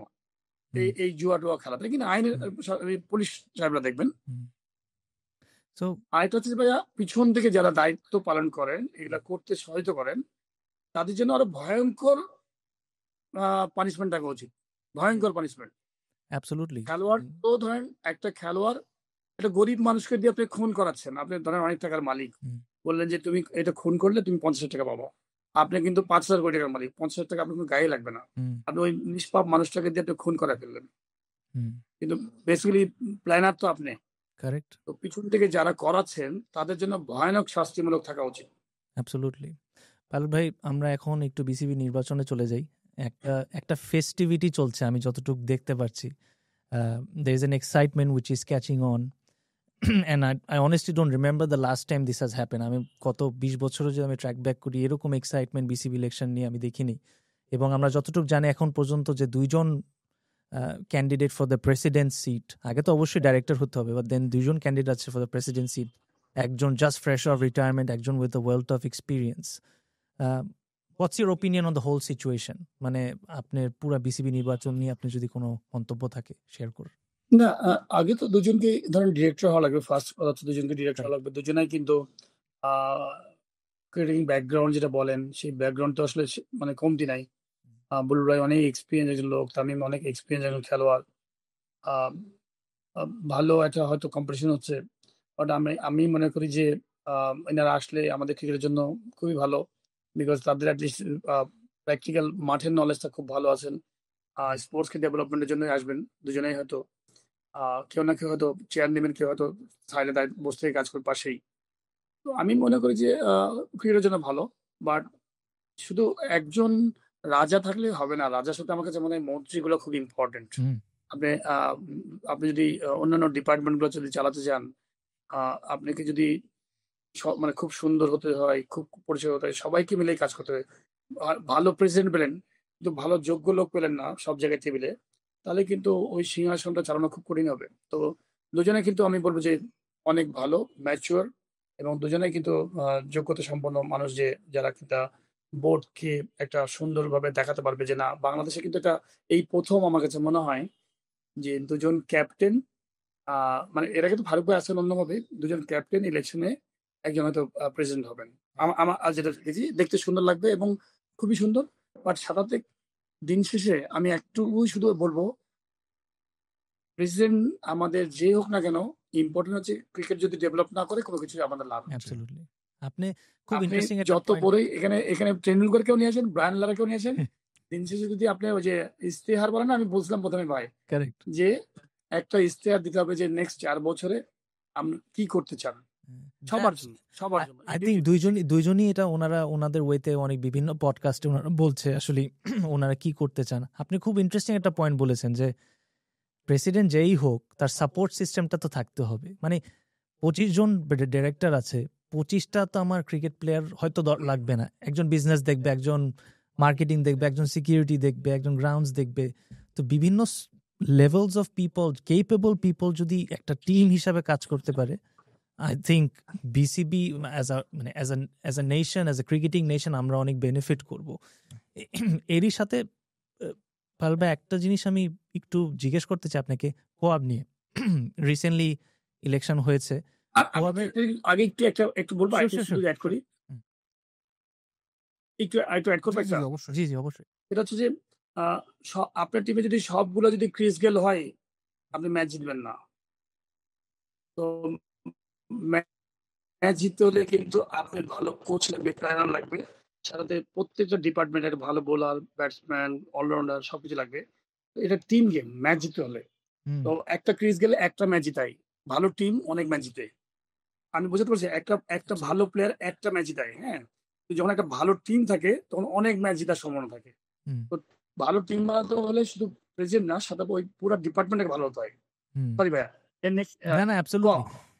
নেক্সট পয়েন্টটা ছিল হচ্ছে আপনি কবে recently elected as an executive member, আপনিও কি চিন্তা করছেন নাকি আপনি বিসিবির ইলেকশনে হয়তো পার্টিসিপেট করবেন অথবা সফলতা আপনি একটা পেয়েছেন? না, আমি দেখেন, আমি বিসিবিতে ইলেকশন করার ইচ্ছা প্রকাশ করেছি চেয়ারের জন্য না, সত্যি কথা প্রকাশ করেছি অলরেডি। আসার ইচ্ছা আছে, বিকজ হচ্ছে খেলাধুলা করেছি, আল্লাহ তাআলা আমাদের সম্মান দিয়েছেন। আমাদের মতো মানুষের মধ্যে অনেকে খারাপ আছে, ভালো আছে। আমার মনে হয় যে আমার খুব ইম্পর্টেন্ট যে বাংলাদেশ ক্রিকেট কেন ইমপ্রুভ করছে না, কেন ডেভেলপ করছে না, কেন লিগ খেলা হয় না, কেন মাঠ ডেভেলপ হয় না।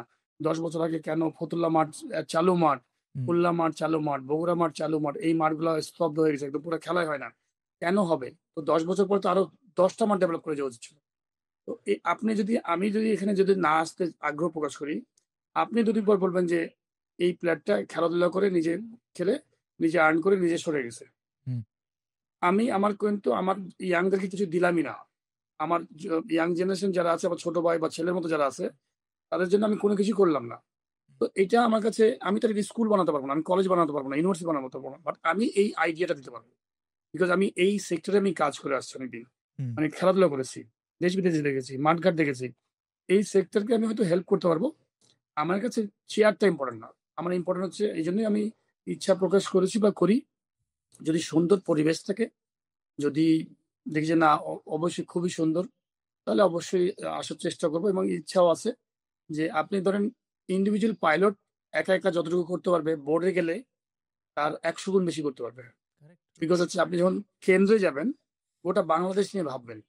বাংলাদেশ, আপনি ওখানে ফাইন্যান্সিয়াল কোনো ম্যাটার না, ধরেন ওখানে অনেক হিউজ টাকা আছে, হিউজ জনবল আছে, এবং পুরা দেশের কোথায় কোন মানুষকে কিভাবে নিয়োগ করলে আপনি ওই জায়গাগুলো সার্ভ হবে, না ইউজ করলে আপনি ওই জায়গাগুলো ডেভেলপ করবে, সেই নাদগুলো অ্যাটলিস্ট আমার কাছে মনে হয় যে কিছুটা অনুধাবন আমি করতে পারি। হুম, যে আমাদের অনেক রং মানুষ আছে, রাইট পিপল রাইট জায়গায় নাই। correct. এবং তো সেই জায়গাগুলোকে আপনি আহ, যদি সবার সাথে সম্পর্ক রেখে, সবার সাথে সুন্দরভাবে আন্ডারস্ট্যান্ডিং করে, দিন শেষে যদি সবাই মিলে যদি একটা কাজ করা যায়, যে নেক্সট 3 বছর 4 বছর আমরা এখানে পৌঁছাতে চাই, অসম্ভব কিছু না, সব সম্ভব। কিন্তু আপনি আমাদের দেশে কিন্তু আবার ইচ্ছা করলে তো আপনি ডিরেক্টর হতে পারবেন না। আমি আপনি প্রথমেই বলেছি, স্টার্টিং আপনি জিজ্ঞেস করেছেন হুম। যে ইচ্ছা হলে পারবেন না। তো অনেকেরই সহযোগিতা লাগে, সব রকম সহযোগিতা থাকলে যদি হয়, পরিবেশ যদি ভালো পাই, তাহলে অবশ্যই হয়তো করবো।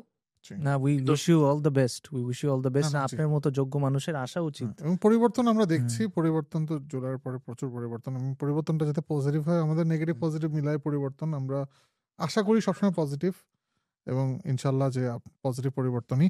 আমার প্রশ্নটা এখন একটু বিসিবি নির্বাচন থেকে কোয়াবের দিকে। তো কোয়াব নিয়ে যদি আপনি একটু শেয়ার করতেন, কোয়াবের কর্মকাণ্ড, কোয়াবের একটু ইতিহাস, আমাদের আমাদের খুব বেশি শুনিনি কোয়াব সম্পর্কে এর আগে, এবং ভবিষ্যতে আপনার কোয়াব নিয়ে ভবিষ্যতের পরিকল্পনা অ্যাজ এক্সিকিউটিভ মেম্বার আপনি যদি একটু বলতেন। আপনি তো জানেন এটা একটা ওয়েলফেয়ার অ্যাসোসিয়েশন জি, প্লেয়ারদের, correct.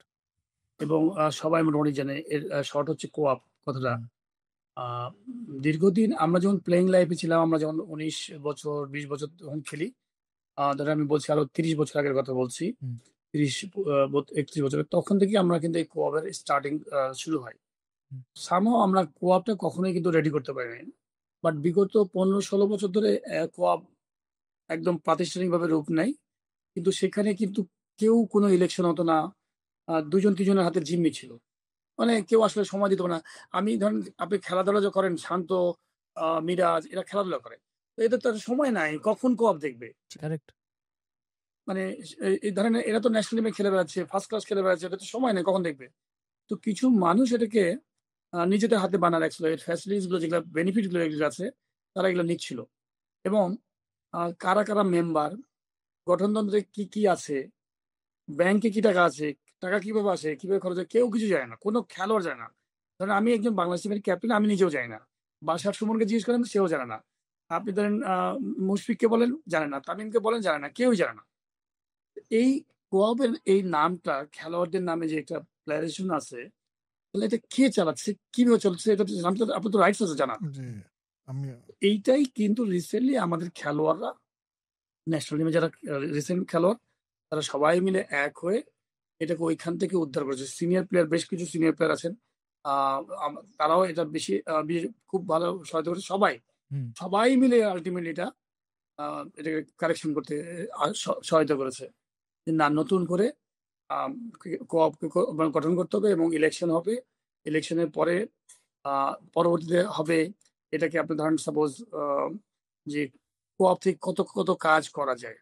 হুম, এখন সেন্ট্রাল কমিটি হয়েছে, আমি যতদূর জানি যে আমাদের যে ইসি কমিটি, যে অলরেডি আমরা গতকালকে আনঅফিসিয়াল একবার বসছি, ইলেকশন হুম, পর্ষদ হয়েছে, হুম, গতকালকে আমরা বসছি, যে এটাকে গতি বাড়ানো, আমাদের খেলোয়াড়দের যে বোর্ডের সাথে, ক্রিকেট বোর্ডের সাথে সুন্দর সম্পর্কের মাধ্যমে ক্রিকেটে খুব কোন কোন জায়গায় কাজ করা উচিত, আমাদের কি হুম, কি করা উচিত। খেলোয়াড়রা অনেক সময় দেখা গেলো যে ফাইন্যান্সিয়ালি খুবই নেগলেক্টেড থাকে, টাকা পয়সা পায় না, দেয় না, অনেক সময় ক্লাব কারো কাছে কষ্ট দিয়ে না, হুম, মানে জিনিসগুলো সুন্দর ডিসিপ্লিন হতে যেন হয়। জি, অনেক খেলোয়াড় হয়তো দেখা গেলো যে ধরেন সাপোজ নড়াইলে একটা প্লেয়ার, বা হয়তো চিটাগাং একটা প্লেয়ার অসুস্থ হয়ে গেছে, তার একটা পা হয়তো ভেঙে গেছে, আর্থিকভাবে সচ্ছল না, তাকে সেন্ট্রাল বা জোনাল যে রিজিয়নাল একাডেমি ইয়েটা ওয়েলফেয়ার অ্যাসোসিয়েশন আছে, কিভাবে তাকে হেল্প করা যায়, খেলোয়াড়কে কিভাবে হেল্প করা যায়, সে হয়তো ক্রিকেট খেলার পরে কিছু একটা কাজ করতে চায়, হয়তো কোচিং এ আসতে চায় হুম বা গ্রাউন্ডসে যেতে চায় বা ম্যানেজমেন্টে আসতে চায়, তাকে কি করে সহায়তা করা যায়, এইখানে সুন্দর কাজ করার অনেক অপরচুনিটি আছে। তো এই ইলেকশনটা হয়েছে এটা যে আমরা নতুন করে একটা সুন্দর করে আবার এই ধরেন স্তব্ধ একটা একদম বন্ধ একটা ঘর ছিল, এই ঘরের দরজাটা খোলা হলো, হুম এন্ড এটা সবার জন্য একটা ওপেন হবে। এখানে ভোটিং সিস্টেমে কিছু করেছিল। আপনি জানেন যে মাত্র 215 জন ভোট দিতে পেরেছে, ন্যাশনাল টিমের প্লেয়ার অল আর আচ্ছা কারেন্ট ফার্স্ট ক্লাস প্লেয়ার। এটা ন্যাশনাল টিমের প্লেয়াররা এবং কারেন্ট ফার্স্ট ক্লাস প্লেয়াররা সবাই মিলে একটা আবদার করেছিল যে ভোটিংটা যদি প্রথমে ওপেন করে দেওয়া যায় সবার জন্য, তাহলে হবে কি এই ভোটে 9-6 হয়ে যাবে। খুব সুন্দর একটা কনসেপ্ট, কিন্তু আপনি চিন্তা করে দেখেন, হুম হুম 9-6 হয়ে যাবে। কেউ হয়তো দেখা গেলো যে 5 লাখ টাকা খরচ করে 100 ভোট খেয়ে নেবে, হুম 50 ভোট খেয়ে নেবে, তো বাজে লোক চলে আসবে। কারেক্ট তো এই জন্য আগে একটা কমিটি বানানো দরকার। ইসি কমিটি বানানো হয়েছে। আমি জানি যে পরবর্তীতে এর বিভিন্ন জেলা শাখা হবে, বিভাগীয় শাখা হবে, এবং প্রচুর সব খেলোয়াড়দেরকে অ্যাসোসিয়েট করে সবগুলোকে সবাইকে মেম্বার করা হবে, হুম এবং ইলেকশন করার একটা কিছু রাইটস থাকবে যে এই ক্যাটাগরির মানুষজনরা ইলেকশন করতে পারবে, যে কেউ পারবে না। হুম জি হুম হুম হুম মানে বুঝছেন, মিনিমাম যোগ্যতা থাকতে হবে তার, এই ইলেকশনে আসতে হলে তার এই যোগ্যতা থাকা লাগবে। It is a very welcome change and I hope এটা বাংলাদেশ ক্রিকেটকে হেল্প করে, বাংলাদেশের প্লেয়াররা জাস্ট নট দ্য ন্যাশনাল টিমের প্লেয়ার, প্রতিটা লেভেলের প্লেয়ারকে জানি কোয়াব they can come forward and help them, because অনেক বিষয় থাকে আসলে। এটা হয়তো এটা আলোচনা করলে আমরা we can go on for days. Pilot ভাই আসলে বাট এই ব্যাপারে আমি বলবো পুরোটাই কিন্তু কারেন্ট প্লেয়াররা খুবই কিন্তু এনগেজ। আমরা শুধু ফর্মার খেলোয়াড় হিসেবে আমি এতটুকুই বলেছি ওনাদেরকে, আমাদের কিন্তু কোঅপ থেকে কিছু নেওয়ার নাই। কোঅপ থেকে আমাদের কিছু নেওয়ার নাই, বিকজ আমরা তো খেলাধুলা চলে গেছি, রিটায়ারমেন্টে চলে গেছি, কেউ চাকরি করে, কেউ বিজনেস করে, কিন্তু সাফারার হয় আলটিমেটলি যে ইয়াং জেনারেশনরা। তো এই ন্যাশনাল টিমের প্লেয়াররা খুবই সিরিয়াস এবং তারা খুব ভালোভাবে কাজ করছে। আমরা সবাই মিলে চেষ্টা করছি কিভাবে তাদেরকে হেল্প করা যায় পাশে থেকে। অ্যাবসলিউটলি। পাইলট ভাই আমরা একটু একটু লাইটার মোমেন্টে যেতে চাই from your playing days again. আমি জানি আপনি you've played the quickest of bowlers, the most skillful bowlers, Wasim, Waqar, Shoaib, Brett Lee. Who was the most difficult bowler you faced in your lifetime? আমার তো বল ভালো ছাড়তাম। বোলার তখন আমার কাছে মনে হয় যে ওয়ার্ল্ডে যদি মানে আপনি যদি বলেন, আমার মনে হয় ক্রিকেটের যে এক্সেপ্ট 2-1 টিম বাদে সব টিমেই ভালো ভালো বোলার ছিল, সব টিমেই। আপনি এদিকে যদি মোরালি ধরেন দেখেন শ্রীলঙ্কাতে, ওদিকে অস্ট্রেলিয়াতে শেন ওয়ার্ন, পাকিস্তানে ওয়াকার ইউনুস, শোয়েব আখতার, ওয়াসিম আকরাম। তো আমি খুবই লাকি যে এমন একটা সময় জন্ম হয়েছে আমার। আমার সৌভাগ্য হয়েছে, আল্লাহ তাআলা আমাকে এমন একটা সময় দিয়েছে একজন খেলোয়াড় হিসেবে যে আমি সব ভালো ভালো মানে ব্র্যান্ডেড বলতে কি, যাদেরকে মানে এখনো চিন্তা করে, গবেষণা করে যে এরা কি টাইপের প্লেয়ার ছিল। হার্মিসান, আপনি মনে আছে কিনা জানি না, স্টিফেন হাসব্রো ছিল, ইংলিশ বলার, ইংলিশ বলার। হ্যাঁ, হার্মিসান প্রত্যেক টিমে, মানে ধরেন আপনি এদিকে ধরেন আপনি যদি দেখেন ডোনাল্ড, তারপরে সব শন পলক, হ্যাঁ, তারপরে অস্ট্রেলিয়াতে ধরেন ওদিকে ব্রেটলি, নিউজিল্যান্ড বন্ড, তো সব জায়গায় ছিল ওই রকম কোয়ালিটি। ডিপেন্ড করে উইকেটের উপরে, কোন উইকেটে কেমন বল। ভাই খুব ভালো ভালো ওয়াসিম আকরাম যেদিন তার দিন, ওয়াকার ইউনুস, শোয়েব আখতার যে রিভার্স করতো, সেটা দেখার মতো। সবকিছু সুন্দর একটা ইয়ে ছিল, মানে আমি বলবো যে ম্যাজিক সব। প্রশ্নটা হলো রিসেন্টলি সংবাদ মাধ্যম অথবা সবখানে এটা নিয়ে একটু আলোচনা, সেটা হলো যে টনি হেমিং, আমাদের কিউরেটর, আমাদের গামিনী, যিনি যার পজিশন কখনো নড়েনি, তো এখন যেহেতু দেখা যাচ্ছে টনি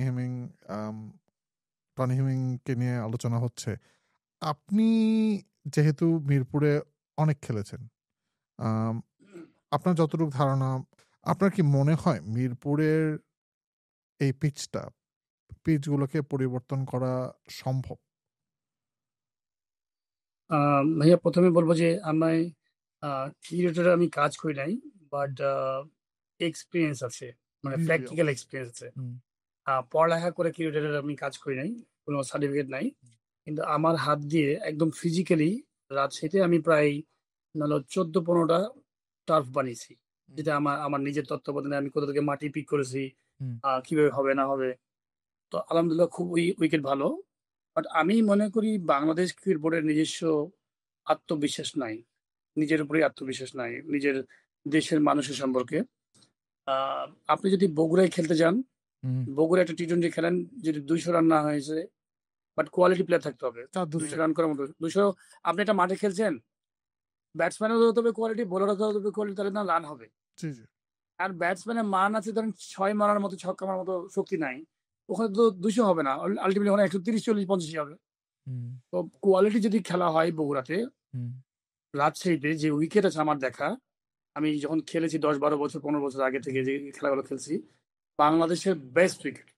হ্যাঁ এবং আমিও এটা শুনেছি হুম এবং আমি মনে করি খুলনাতেও এরকম উইকেট আছে, চিটাগাং উইকেট আছে। যদি উইকেট আপনি ওইরকম ভাবে বানানোর চিন্তা করেন যে না, আমি ওইরকম উইকেট বানাবো। আমার মনে আছে বিপিএল খেলতেছে 200 রান চেস করেছিল এই চিটাগাং উইকেট আছে। আপনি বিদেশের উপরে সবসময় ডিপেন্ডেন্ট আছেন। হুম আপনি এই 10 বছর ধরে শুধু শুনছি গালাগালি করছে গামিনীকে গালাগালি।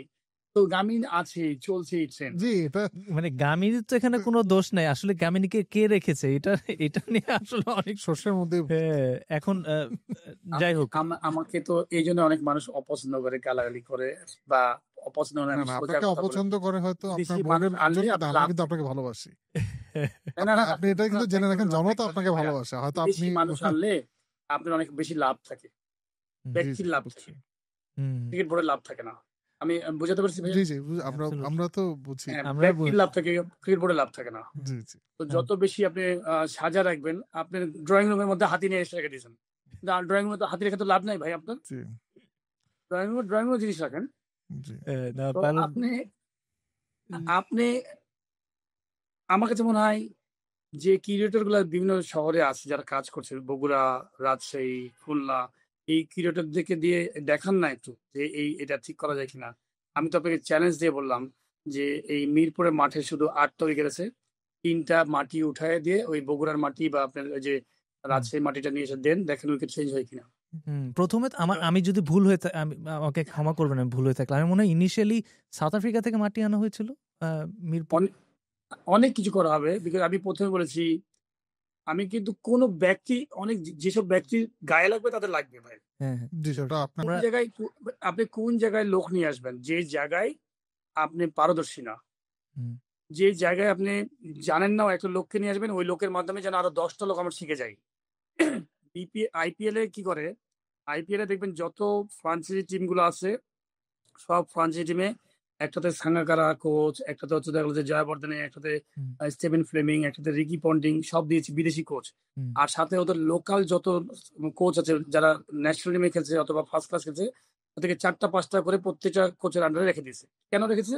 বিকজ তারা তাদের ডেভেলপমেন্টের জন্য হুম, ওই কোচদের কাছে কিছু শিখায় ওদের ডোমেস্টিক কাজে লাগাবে। হুম, হুম, ওই আইপিএল এর মধ্যে ওদের সমস্ত এই 1.5 মাস 2 মাস ওগুলো সব শুধু দেখে যে ওই কোচরা কি কাজ করে। হুম, গার্ডস তৈরি হয়, কনফিডেন্স তৈরি হয়। যখন আপনি এবি ডিভিলিয়ার্স এর সাথে 1.5 মাস আপনি কাজ করবেন, তখন এবি ডিভিলিয়ার্স এর সাথে কথা শুনতে আপনার মধ্যে একটা গার্ডস তৈরি হবে। হুম, আমাদের তো দেশের মানুষদেরকে তো আপনি তৈরি করছেন না। কিউরেটর এর আন্ডারে যে আরো কিউরেটর তৈরি করে ফেলবো। মানে গোটা বাংলাদেশ, এবং বাংলাদেশের লেবার কস্ট কম, তো এখানে তো অপরচুনিটি আছে। মেধার অভাব নাই। আপনি এখানে প্রচুর মানুষ পাবেন অল্প বেতনেই। যে 10 লাখ টাকা দিয়ে যে লোককে নিয়ে আসছেন, আপনি 10টা লোক পাবেন এখানে বাংলাদেশে। এক লোক নিয়ে আসেন 10টা লোক পাবেন। জি হুম, 10টা পাল লোক ভাই না। জি। একটা বলেন কথাই যে ভাইয়া, আপনি না না আমরা প্রায় শেষের দিকে চলে আসছি, একটা একটা জিনিস কভার করে আমরা প্রায় শেষ র্যাপিড ফায়ারে চলে যাব। সেটা হলো আপনি একাডেমি চালাচ্ছেন এখন রাজশাহীতে, এবং জি। এটাতে আম, আ, যদি আগ্রহী যারা তারা কিভাবে আপনার মনে করেন একটা একাডেমির পার্ট হতে পারে, তারা যদি নিজেদের ডেভেলপ করতে চায়। আমি বেসিক্যালি আকিজ গ্রুপে জব করি। আকিজ গ্রুপে, এবং সেখানে একটা স্পোর্টস ডিপার্টমেন্ট আছে, ক্লেমন স্পোর্টস ডিপার্টমেন্ট। সেই ডিপার্টমেন্টের আন্ডারে 7টা ক্রিকেট একাডেমি আছে বাংলাদেশে। চাঁদপুর, দিনাজপুর, সাতক্ষীরা, নারায়ণগঞ্জ, ঢাকা, রাজশাহী। তো রাজশাহীটা আমি খুব ডিরেক্টলি খুবই দেখাশোনা করি। হুম, এবং এটা আমরা একদম হাতে বানানো আমার একাডেমি। এটার নাম হচ্ছে ক্লেমন রাজশাহী একাডেমি। সেটাতে আপনি আমাদের ন্যাশনাল টিমের খেলোয়াড় যেমন নাজমুল হাসান ছাত্র, ক্যাপ্টেন শরীফুল, প্রথমে ক্লেমন দিনাজপুর একাডেমিতে ছিল। হুম। তো ওখান থেকে আরো বেটার ফ্যাসিলিটির জন্য সে রাজশাহী চলে আসে। তারপর নাহিদ রানা, হুম। এরা জি, হচ্ছে জি। আমাদের ক্লেমন রাজশাহী ক্রিকেট একাডেমির বেড়ে ওয়াও! ওঠা। আর চাঁদপুর থেকে জয়, শামীম পাটোয়ারি, হুম, তারা হচ্ছে ক্লেমন চাঁদপুর থেকে বেড়ে উঠেছে। অসাধারণ। আর এখানে আরো বেশ কিছু প্লেয়ার আছে উদীয়মান, তারা হয়তো আন্ডার-19 ওয়ার্ল্ড কাপে হুম, খেলেছে বা প্রমিসিং প্লেয়ার আছে যারা হয়তো ভবিষ্যতে হুম, খেলবে হয়তো বাংলাদেশ টিমে। আ তো এইভাবে কাজ করি। আমার একাডেমিতে রাজশাহীতে বিশেষ করে বলি, সব একাডেমির তো আলাদা, আলাদা নিয়ম করা আছে। রাজশাহীর যে একাডেমিটা আছে সেখানে আমার এখানে একটা বেতন সিস্টেম করেছি। আমি এটা বেসিক্যালি বলতে পারেন যে সমাজসেবার মতো। সমাজসেবা বলতে কেমন বোঝায়? যে আমি যেহেতু খেলাধুলা করেছি বাংলাদেশ টিমে, ক্রিকেট বোর্ডে কাজ করার সুযোগ পাই নাই কখনো। আমার নিজে থেকেই মনে ছিল যে আমি আমার নিজের এলাকায় যদি ডেভেলপ করি, আ সিলেটের এলাকার মানুষ যদি ডেভেলপ করে, চিটাগাং ডেভেলপ করে, তাহলেই কিন্তু আমাদের মতো অবস্থান থেকে যদি আমরা সবাই যদি এগিয়ে আসি, তাহলেই কিন্তু ওই খেলোয়াড়গুলা যুব সমাজরা হারিয়ে যাবে না। তারা হুম, বেরিয়ে আসবে। হুম, তো সেই প্রেক্ষাপটে রাজশাহীতে যখন পড়ি প্রায় ১৬ বছর আগে, তখন আমি খেলতাম। তখন আমি খেলতাম। তো খেলার সাথে চিন্তা করতাম যে না, আমার একটা সময় আমি ওদেরকে দিব। হুম, ক্রিকেট অবকাঠামো তৈরি করার জন্য।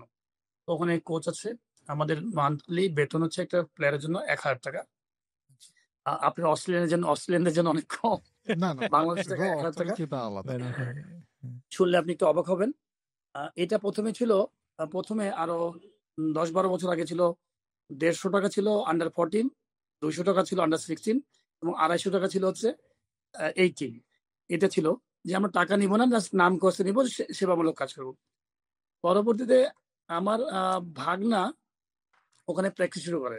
এই ধরেন আ শুরু করে এবং আমার ভাগনা দেখি আমার যিনি ম্যানেজার সাহেব দেখাশোনা করেন, দেখি আমি কারা, কারা ফ্রি, আমাদের এবারে নিয়ম আছে যে ওখানে যারা গরিব মানুষ তাদের জন্য ফ্রি দেয়া হয়। পরিচিত খেলোয়াড় হুম, ফ্রি দেয়া হয়। কোন খেলোয়াড়ের ছেলে ফ্রি দেয়া হয়।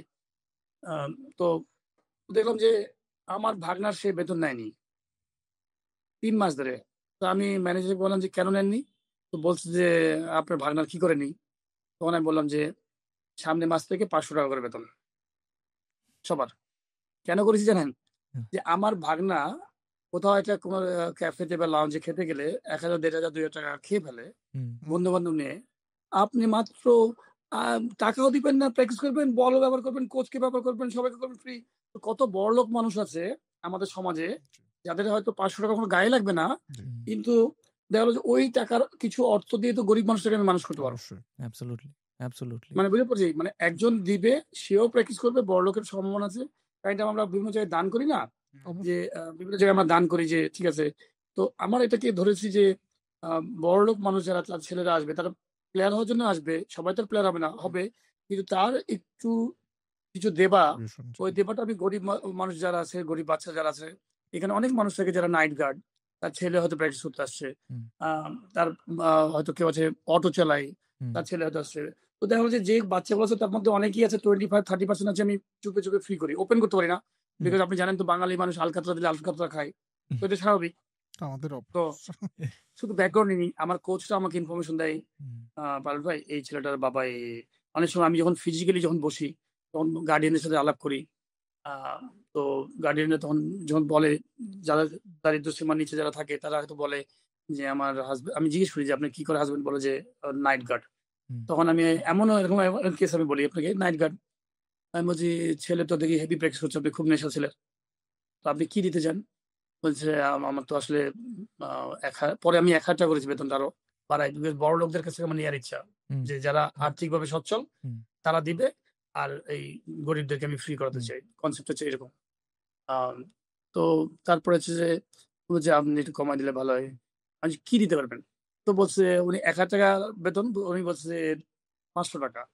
হুম, আমি বলছি, ৳৫০০ দেয়া লাগবে না। আপনি বাচ্চাকে প্রত্যেকদিন পাঠাবেন। আপনি ৳১৫ দেয়া লাগবে না।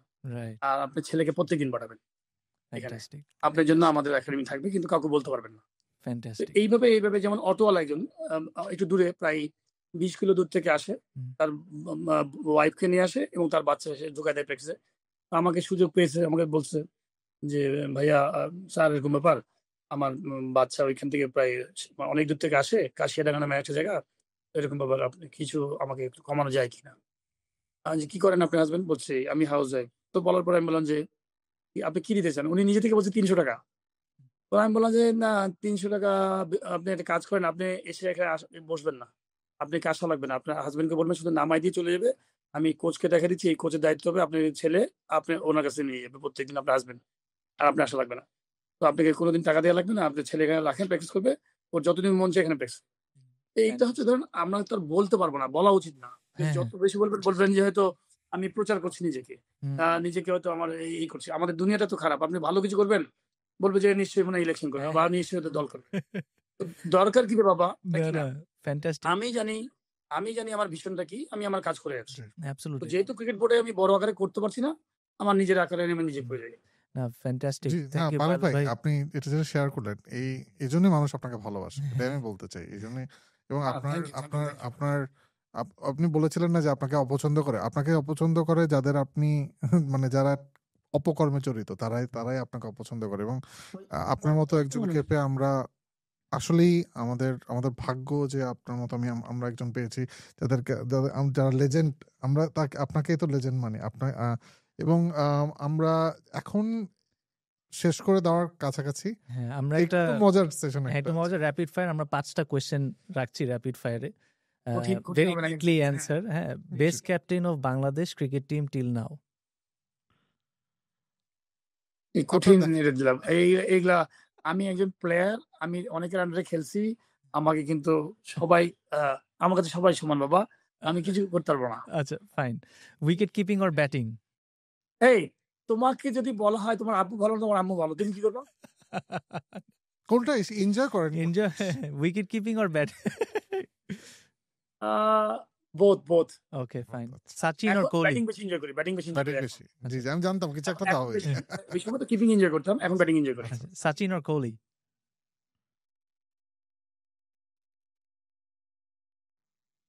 সচিন। জি। বেটার বোলার কে, গ্লেন ম্যাকগ্রা নাকি ওয়াসিম আকরাম? ওরে বাবা, দুটাই তো মানে মহরত, এইটা এই জন্য কিন্তু আপনাকে একজনের একটু এজ তো থাকবেই। ওয়াসিম আকরাম। Okay fine. আচ্ছা, রাজনৈতিক কোয়েশ্চেন না, পলিটিক্যাল না, কে বেটার ক্যাপ্টেন ছিল, সাকিব আল হাসান নাকি তামিম ইকবাল? হ্যাঁ, সাকিব না তামিম বেটার ক্যাপ্টেন ছিল? তামিম তো বেশি দিন ক্যাপ্টেন্সি করে নাই মনে হয়। জি, খুবই কম সময় করেছে।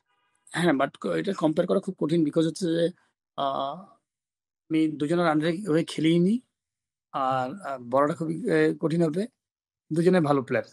Okay, fantastic. No, thank you, Pilot Bhai. Thank you so much for your time. Thank you And very much, yeah. আপনার এত ব্যস্ত সময়ের মধ্যে আমাদেরকে টাইম দিয়েছেন। We had an enlightening discussion. We learned a lot. অনেক I'm sure আমাদের ভিউয়ার্সরা অনেক কিছু এই পডকাস্ট থেকে জানতে পারবে। If you have tuned in and if you have watched this far, please do follow us on our socials. This is Ifaz and Oyon. We're signing off. ধন্যবাদ। We'll catch you in the next one.